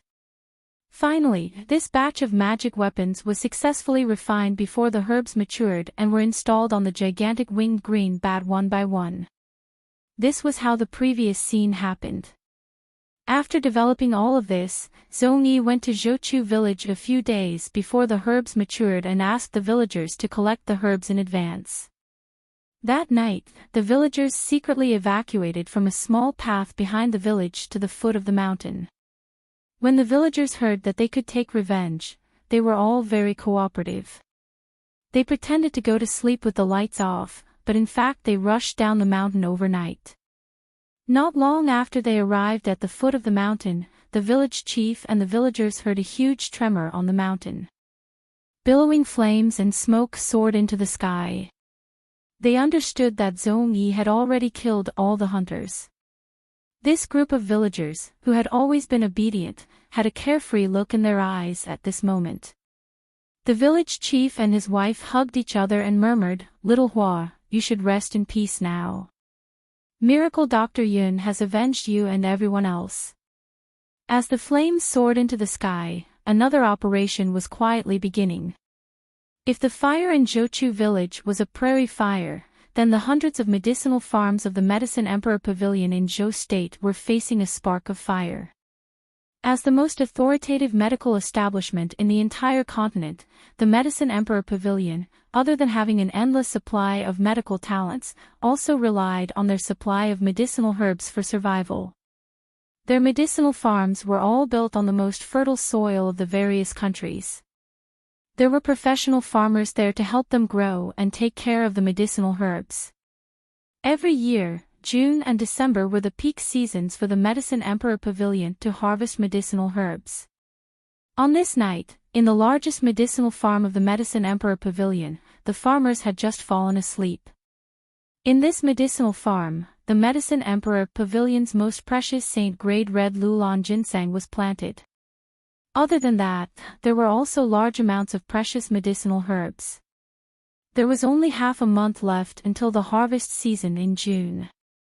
Looking at the growth of the medicinal herbs in the field, it could be seen that this year would be a bumper harvest for medicinal herbs. Every year during the harvest season, there would be some people who were not afraid of death sneaking into the medicinal farms to steal medicinal herbs. Therefore, a few magicians were specially arranged to set up a magic array around the medicinal farms. As long as someone entered this area, the magic array would send out a warning. This night, it was very quiet the entire night. On the morning of the second day, the farmers got up and prepared to sow the soil before the dew dried up. One of the farmers sleepily walked to the medicinal farm of the red Lulan ginseng that he was in charge of. When he saw the situation in the medicinal farm, he was instantly scared out of his wits and sat down on the ridge of the medicinal farm. Not good. The medicinal farm has been destroyed by people. At the same time, more than half of the medicinal farms in the Medicine Emperor Pavilion had similar incidents. The medicinal herbs in the medicinal farm were in a mess. The leaves and fruits were all eaten clean. That situation was like a plague of locusts. But the most unbelievable thing was that the magic arrays in the vicinity were all safe and sound. There were no signs of being invaded by people or magical beasts. But the medicinal farm was indeed destroyed, and the destruction was very thorough. All of the medicinal herbs had lost their medicinal value overnight, becoming worthless waste. In the Medicine Emperor Pavilion, Qi Fangfei was still anxiously waiting for news from Zhou Chuzuan. Qing Sihai had been gone for a day and a night.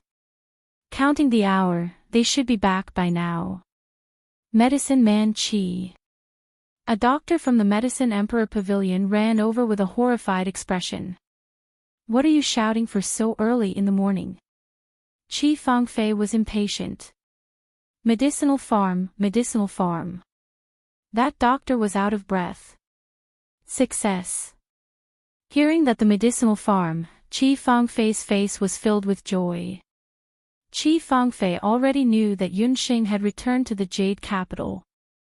3 months had passed, and there was still no news from that lass. From the looks of it, she also knew that she could not win against the Medicine Emperor Pavilion, taking advantage of her illness to take her life. Qi Fangfei wanted to take advantage of this bloodbath in Zhou Chuzuan to make Yunxing completely collapse. It's gone. It's all gone. Our herbs from all over the country, including several major pharmacies in other countries, including a large number of precious herbs and a batch of sage herbs that were about to mature, are all gone overnight. The pharmacist was on the verge of tears. The Medicine Emperor Pavilion had been established for so many years and had never suffered such a huge loss. Medicinal farms. Qi Fangfei was stunned. She grabbed that doctor who reported the news. How many medicinal farms did you say? If something happened to one medicinal farm, it could still be barely acceptable. But dozens of medicinal farms in the continent, and all of them were the main medicinal farms, were all destroyed in one night. Even if it was a mercenary, it was impossible to destroy so many medicinal farms in such a short period of time. All the medicinal herbs were destroyed, but they could not find any clues about the intruder. These were all the main sources of medicinal herbs for the Medicine Emperor Pavilion for the next half a year. Who did it? Who on earth did this? Could it be that there is no clue at all?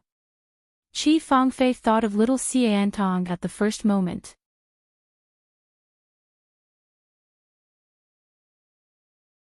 Chapter 385. Not good, Medicine Man Qi. Another wave of anxious voice sounded. A doctor stumbled into the room while supporting a man whose entire body was almost burnt to charcoal. That person who was burnt beyond recognition was barely recognizable as Qing Sihai. Dead. They're all dead. Qing Sihai's body leaned forward as soon as he finished speaking. He fell to the ground and stopped breathing. The smell of burnt flesh and the horrifying corpse was placed in front of Medicine Man Qi.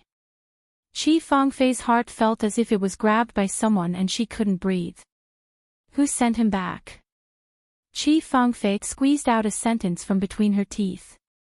It seems to be a flying demonic beast that dropped you off at the entrance of our Medicine Emperor Pavilion. There was even a person sitting on the back of the demonic beast. He wanted me to pass a message to Medicine Man Qin. Thank you for your 3 months of time. The person who brought the message didn't understand what the other party meant. But Qi Fangfei's eyes widened. 3 months of time, could it be that in these 3 months, 3 months of time was not a long time and it was just the right time for a complete medicinal herb to grow? At the same time, it also allowed Yunxing to find a way to increase the strength of the giant winged green bat.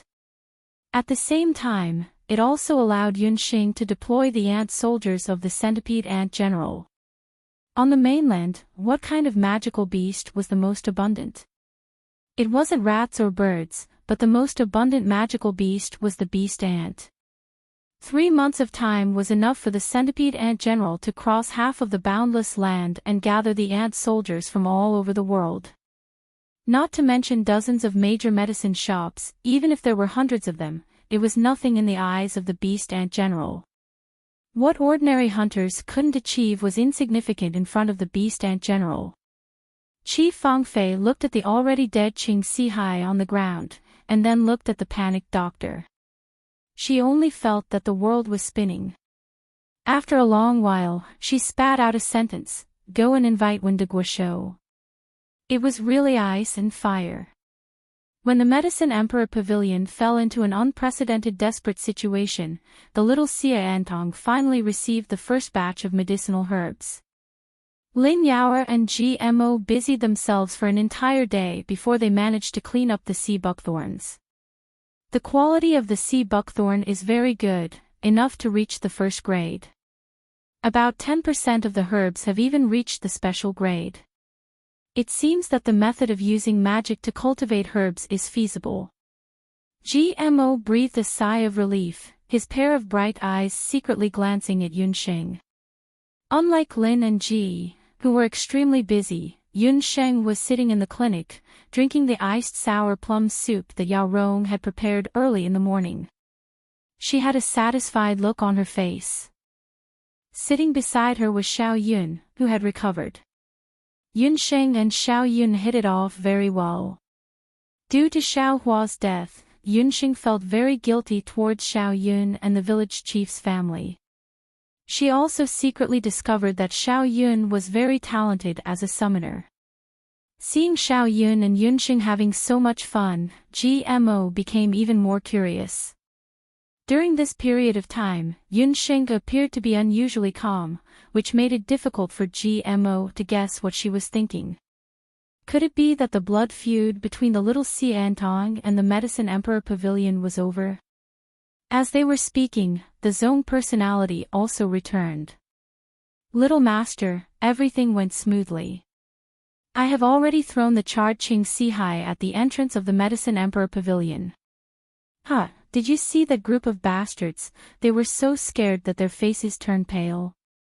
The Zone personality exclaimed happily. He had been a summoner for so long, and this was the first time he had felt so good fighting and killing. Looking at the raging flames on the ground, turning a group of evil men into ashes, he felt his entire body relax. Unfortunately, he did not get to see Qi Fangfei's face when she heard the news. This was not the first time the Zone personality had lost face. Last time, he had lost a Zhou state's crown prince, and this time, he had lost a Qing Sihai. That feeling was much better than drinking the sour plum soup. Have the villagers been settled? Yunsheng took a sip of the sour plum soup. In such a 6-month period, drinking a mouthful of sour soup was a great joy in the world. Yes, they have been settled. I have already asked the villagers to move the village to the foot of the mountain, where the water is more abundant. The Zone personality did not stand on ceremony, grabbing a bowl of iced sour plum soup and drinking it. Lin Yao, and GMO both had a confused look on their faces. They did not understand what the two of them were talking about. The Zone personality could not hold it in any longer, and he looked at Yunsheng with a look of worship. Little Master, actually I am very curious. Besides blowing up the village, what else did you do? The Zone personality noticed that when he threw the people down, the faces of the Medicine Emperor Pavilion members were as if their mother had died. Just blowing up a group of unrelated hunters, they would not have such a reaction. Thinking about it, it must have been his little master who did something. Blowing up Zhou Chutsuan. Hearing this news, even GMO couldn't help but raise his brow. The answer will come soon. Yunsheng calculated that the people of the Medicine Emperor Pavilion should come in an hour. They are here. The smile on Yunsheng's lips disappeared. Outside the medical hall, several people came. Qi Fangfei, with a face full of anger, and several of the most important doctors of the Medicine Emperor Pavilion, led by the white-haired Wendaiguoshu. Chapter 386. You are Yunsheng, right? This is the first time we have met. When Dogwai ignored Yao Rong and walked to the front of Yunsheng. Seeing her master's indifference, Yao Rong couldn't help but feel sad. Seeing this, Fan Ji patted his beloved wife's shoulder and the two looked at each other without saying a word.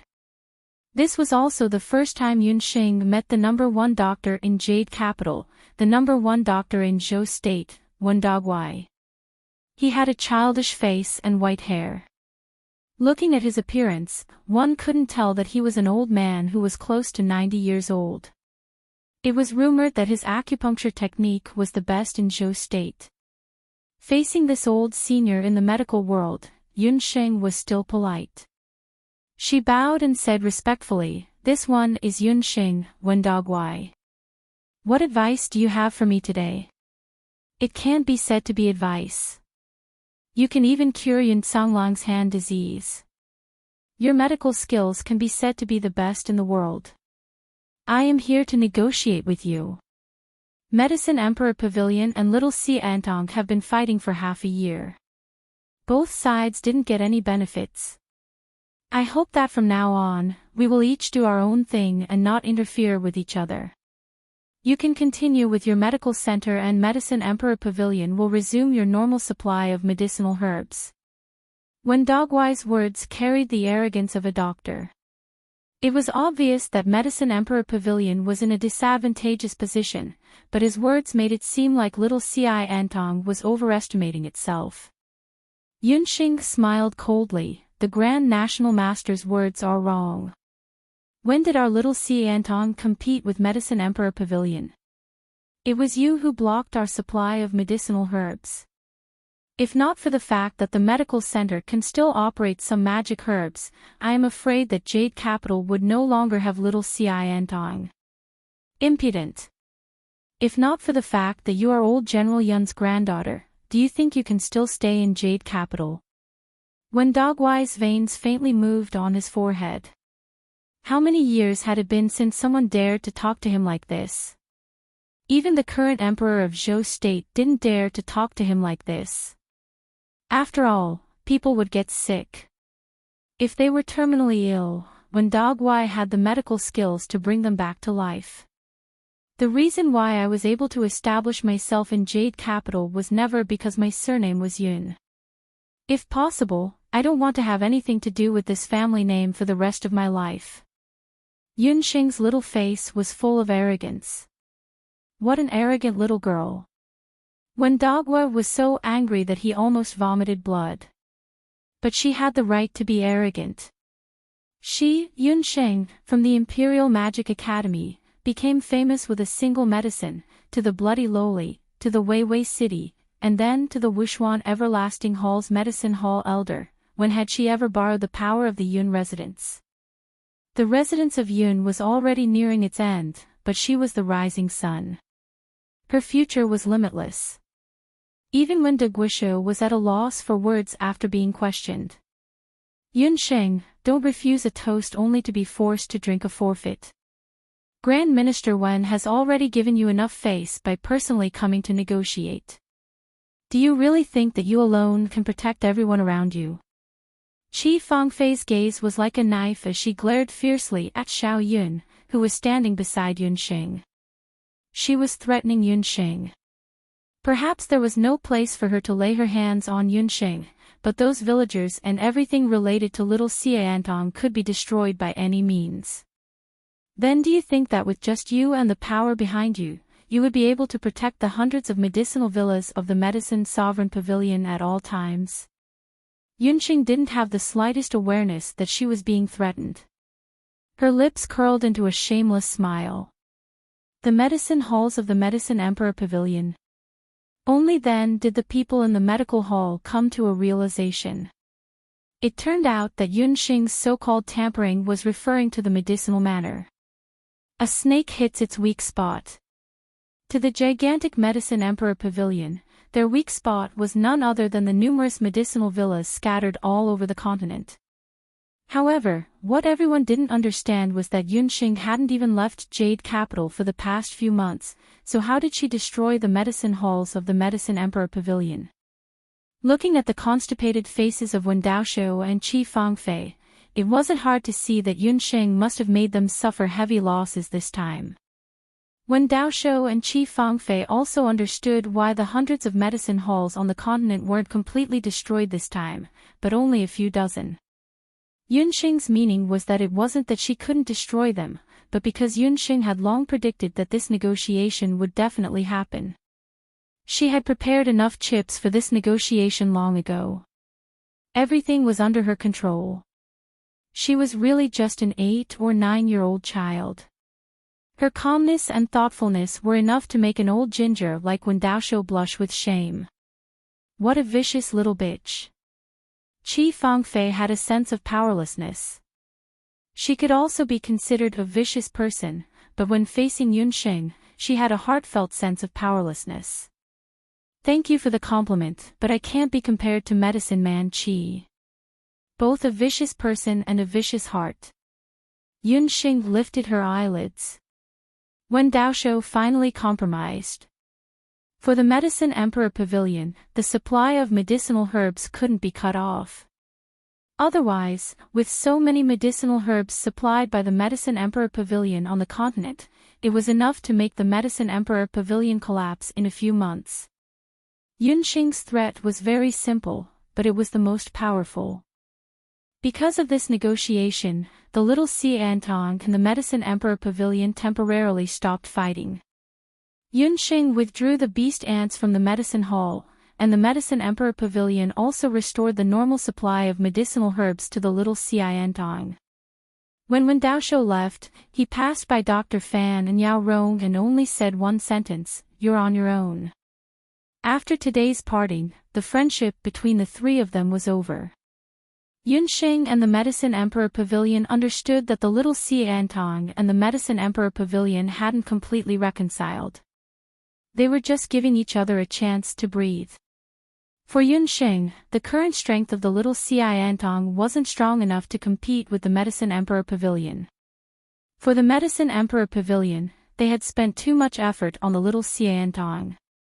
In this period of time, they needed to find an opportunity to completely deal with the little Xiantong. When he passed by GMO, when Daoshou's hand suddenly stopped. He said with unclear meaning, "The lesson of the past is the teacher of the future." It's not only the Medicine Emperor Pavilion that will be affected. After that, he took another look at GMO. Yao Rong was very sad, but Dr. Fan comforted her from the side. People who walk different paths can't make plans together. The current Medicine Emperor Pavilion is different from the Medicine Emperor Pavilion of our childhood. Since the two of them left the Medicine Emperor Pavilion, they had decided to wholeheartedly serve the little Xiantong. Yunxing showed her wit and courage in this confrontation, which made Dr. Fan and Yao Rong admire her very much. That's amazing. Lin Yao didn't wake up until when Dogwa's hand left. She didn't see wrong, right? Divine Dr. Yun drove away when Daoshou's hand. They won against the Medicine Emperor Pavilion. Don't relax. Tomorrow, we will start to rectify the matter of the magic medicine hole. Yunxing also breathed a sigh of relief. This battle was also thrilling for her. She just didn't know what kind of crisis was waiting for her. GMO, I want to talk to you. Yunxing felt that it was time to lay her cards on the table with GMO.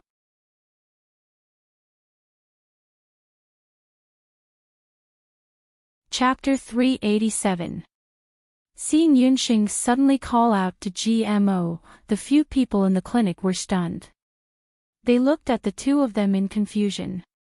Yunxing's expression was calm, as if she was chatting with someone. Should I call you GMO, or Xia Ximing? A slight ripple appeared on GMO's ordinary face. He opened his mouth with some difficulty. When did you find out?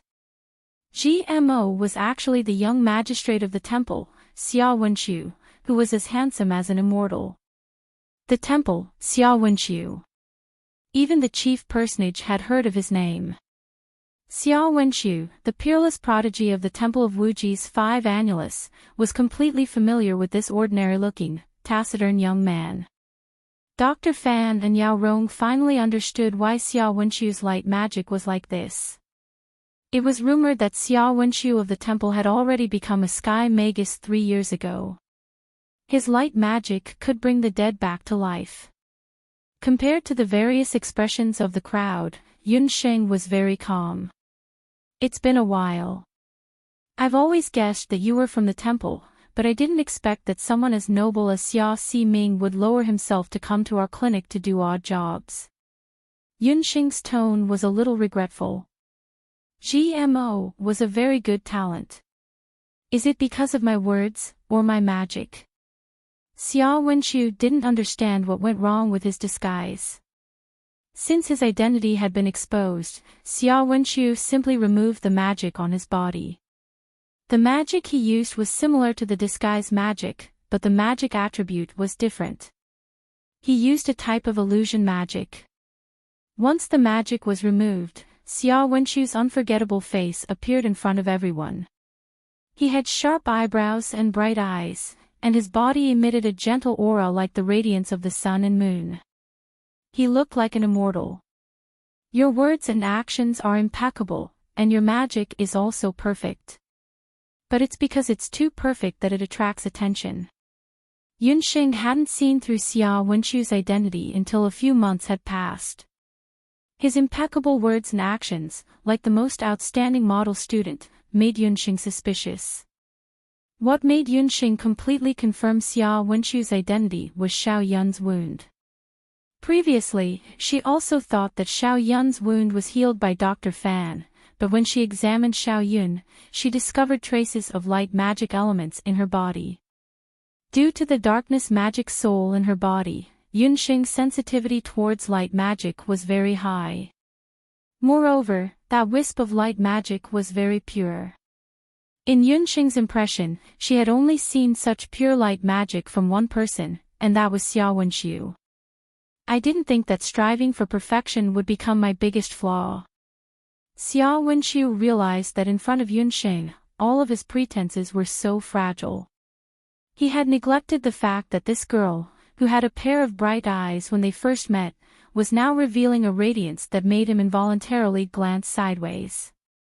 Now that his identity has been recognized, Xia Wenchu can no longer stay in the little Xiantong. Moreover, Wen de Guisho was more or less aware of his identity. It could be assumed that during this period of time, something was wrong with him in little Xiantong, and the keen elder Si Ming had already noticed it. During this period of time, for some unknown reason, Xia Wenchu sent less and less information back to the temple. For example, Xia Wenchu understood that he must bring the information back to the temple, but he didn't do so. It was as if he shouldn't have saved Xiao Yun, but Xia Wenchu did. In the eyes of others, this might be due to the benevolence of the young master of the temple, but only Xia Wenchu himself knew that he wasn't that benevolent. The reason why he did this was all because of Yunxing. He was partial to her, and habitually secretly watched her in the medical hole. He didn't like to see her frown, and he liked to see her drinking sour plum soup while smiling foolishly. He was worried that one day, he would fight with Yunxing because of the matter in the temple. With my identity, it's no longer suitable for me to stay in the little Xiantong. Thank you all for taking care of me these days. After Xia Wenchu restored his original appearance, his speech and words have all changed back to the humble and courteous Si Ming. No one could find any fault in his words and actions. Xia Si Ming, you are too polite. You have helped us a lot recently. This bottle of praise of the moon god is your salary. Before he left, Yunxing gave him a bottle of praise of the moon god. Seeing the bottle of potion that looked like a flaming sunrise, Xia Wenchu was stunned. She realized the purpose of his visit. Without the embarrassment of being seen through, Xia Wenchu calmly accepted Yunxing's gift. He took the potion and returned to Jade Capital Temple. The two brothers, Yu Ji and Mo, had been waiting for a long time. Compared to 2 years ago, the two of them had grown a little, but they still looked like children. Si Ming, you are finally back. Where have you been all this time? If you didn't send us a message every few days, we would have thought that you had gone missing. Xia Wenchu didn't explain. He was a man of few words, and the words he said in the past few months in Little Xiantong was much more than what he had said in the past 10 years. While you weren't here, Elder Si Ming sent a letter over. Yu Ji and Mo naturally didn't dare to check Elder Si Ming's letter without permission. The two of them were worried that something had happened, so they had been waiting for Xia Wenchu to return. Xia Wenchu opened the letter, and his master's vigorous words appeared vividly on the paper. The matter started a few days ago. At that time, the battle between Yunxing and the Medicine Emperor Pavilion hadn't officially started yet. A few days ago, Elder Si Ming was praying at the altar of the temple. That was Elder Si Ming's daily homework. Very few people knew, or rather, only 2 people in this world knew, that in a certain room deep in the temple, there was a divine tool that shocked the entire continent, the heavenly fate mirror of the 8 barren divine tools. No one knew when the heavenly fate mirror fell into the hands of the temple.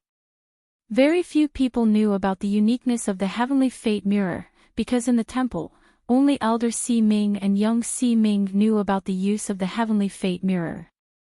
From the outside, the Heaven's Mandate mirror looked no different from an ordinary mirror. It was just that the surface of the mirror wasn't the usual brass color of the boundless continent. Regardless of whether it was day or night, the surface of the heavenly fate mirror was hazy, and it shone like mother-of-pearl starlight.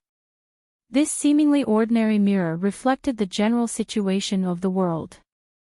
If there was no war in the world, the mirror would reflect a gentle starlight, but if there was war, the mirror would reflect a bloody light. In the past few decades, most of the time, the mirror would reflect a gentle starlight. On this day, Elder Si Ming finished her morning prayer class as usual. Just as she was about to turn and leave, a light suddenly flashed on her mirror. The entire mirror turned into a bloody light. When Elder Si Ming saw this, she immediately walked in front of the heavenly fate mirror. A figure appeared on the mirror. Thank you Ruo Mang and Minion for your tips.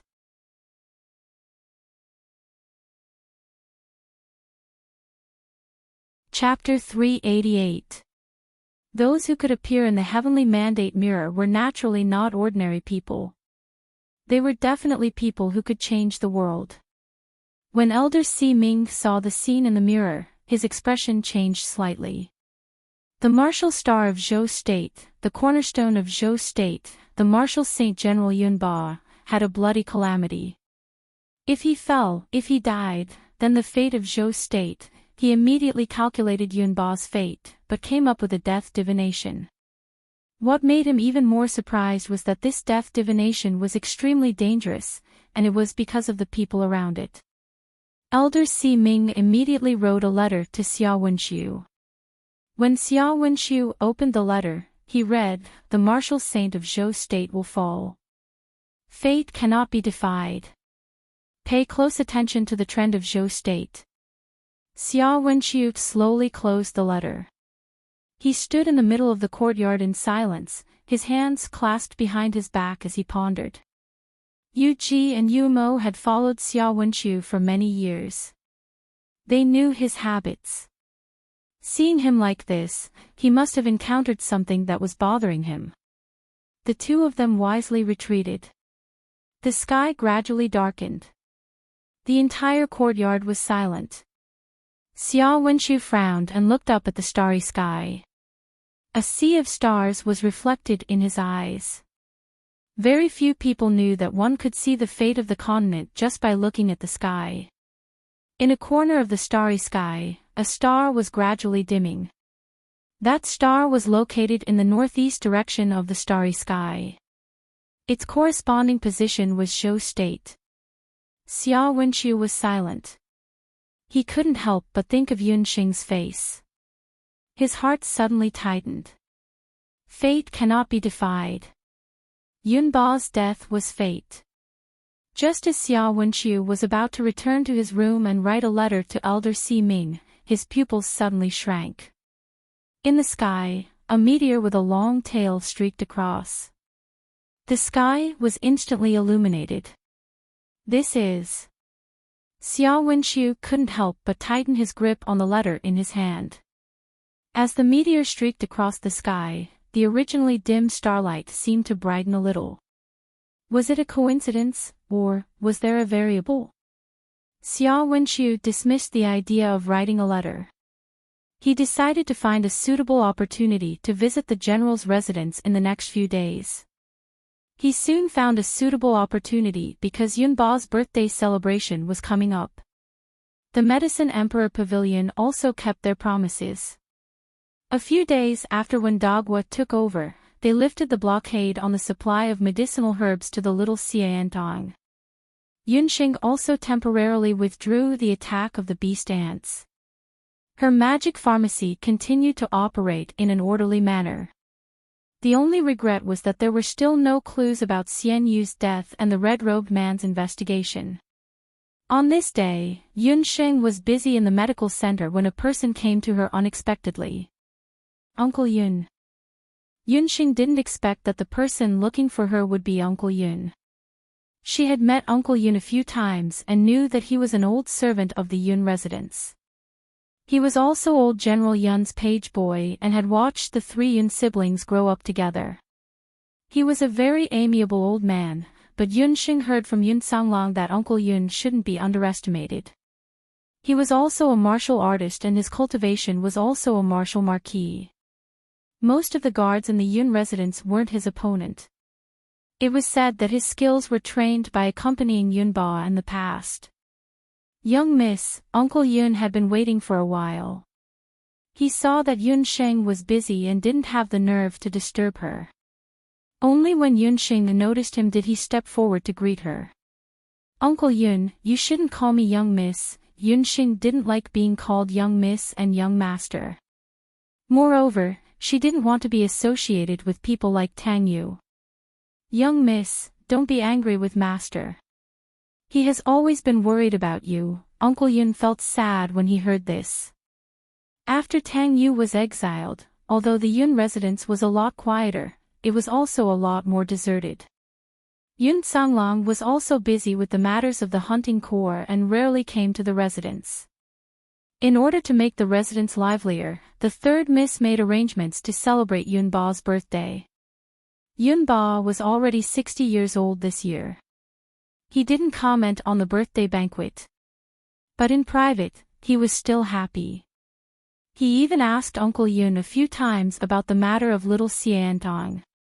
Not many people in the Jade capital knew about the battle between Medicine Emperor Pavilion and little Xiantong, but Yun Ba more or less knew about it. Although he said that Yunsheng was arrogant and ignorant, he was secretly very pleased. That was his granddaughter, a member of the Yun residence. If he wanted to do something, he would do it to the top. This time, he made Wendagwa suffer a loss. Yun Ba was very proud. Uncle Yun was well aware of his master's temper. He had snuck over behind Yun Ba's back and handed a birthday invitation to Yunsheng. Young miss, it'll be old General's 60th birthday in a few days. After saying that, Uncle Yun looked at Yunsheng with an expectant face. How could Yunsheng not understand his meaning? Towards the Yun residence, Yunsheng's attitude had always been very clear.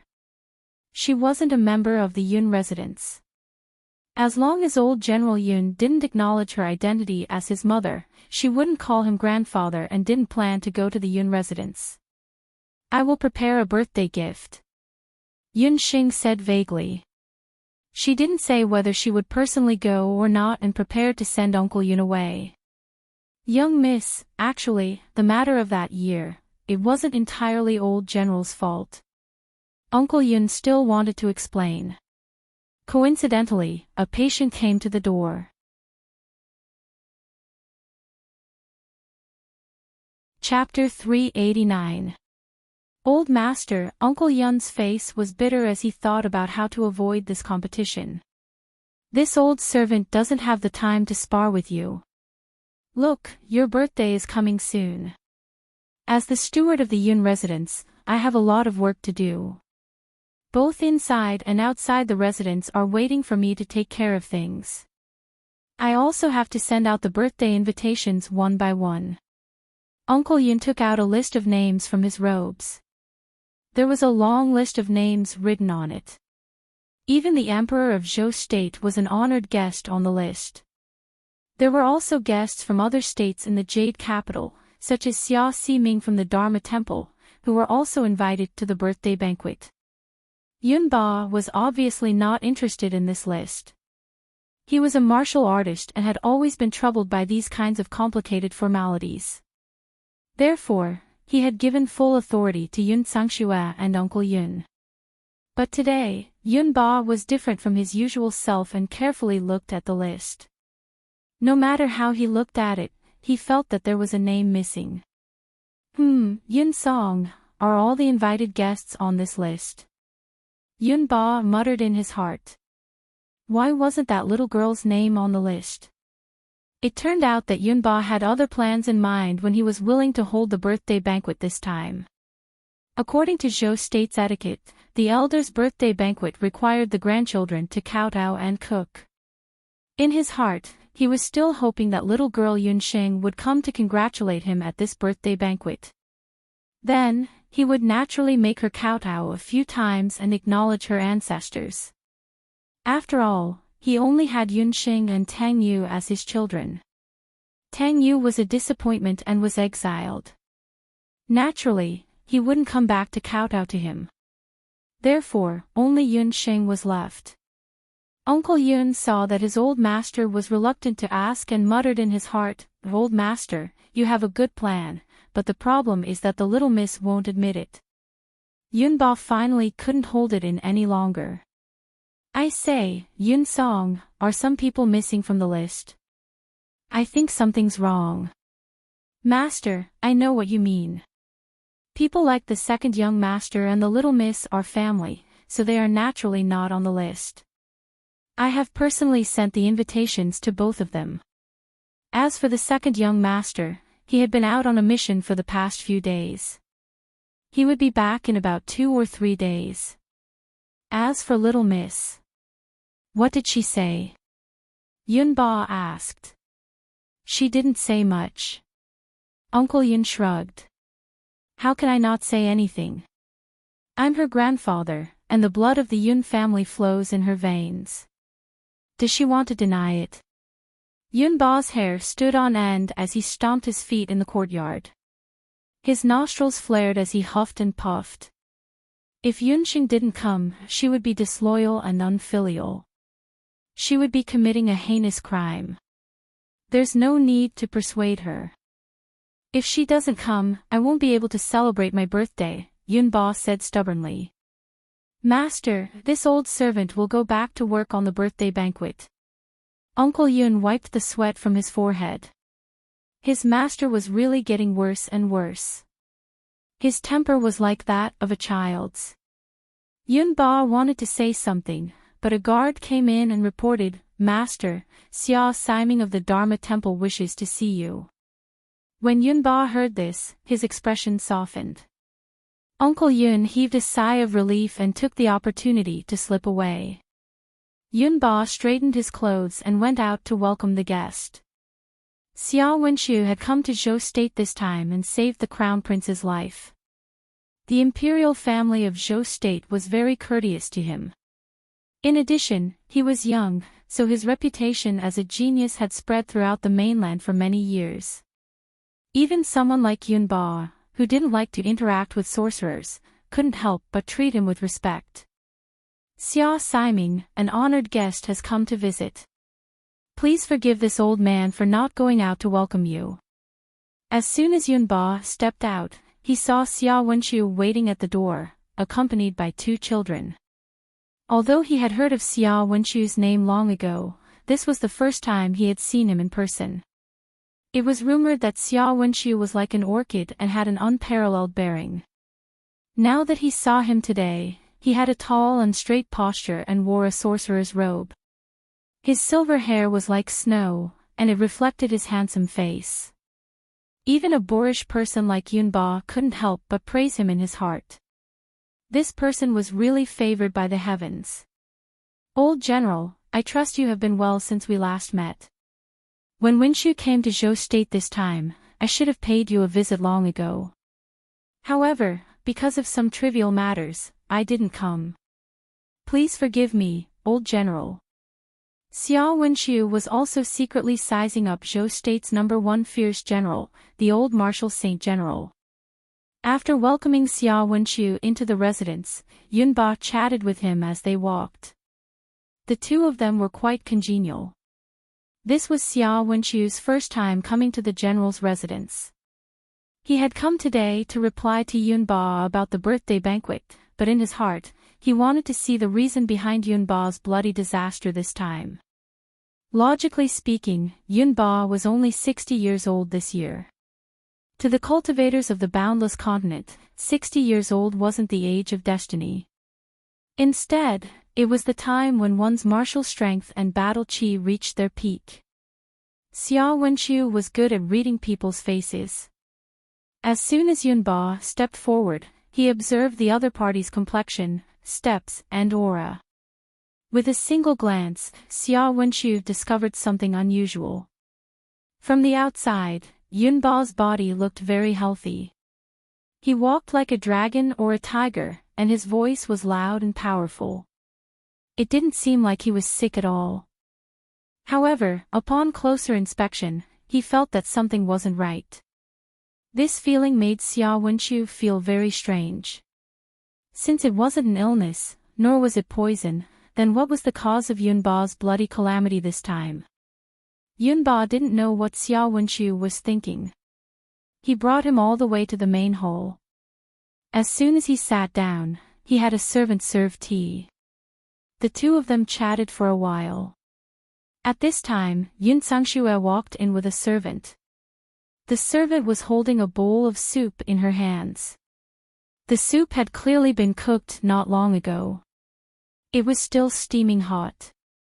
"Father, it's time for you to drink the soup." Yun Sangxue saw Xia Wenqiu as soon as she entered.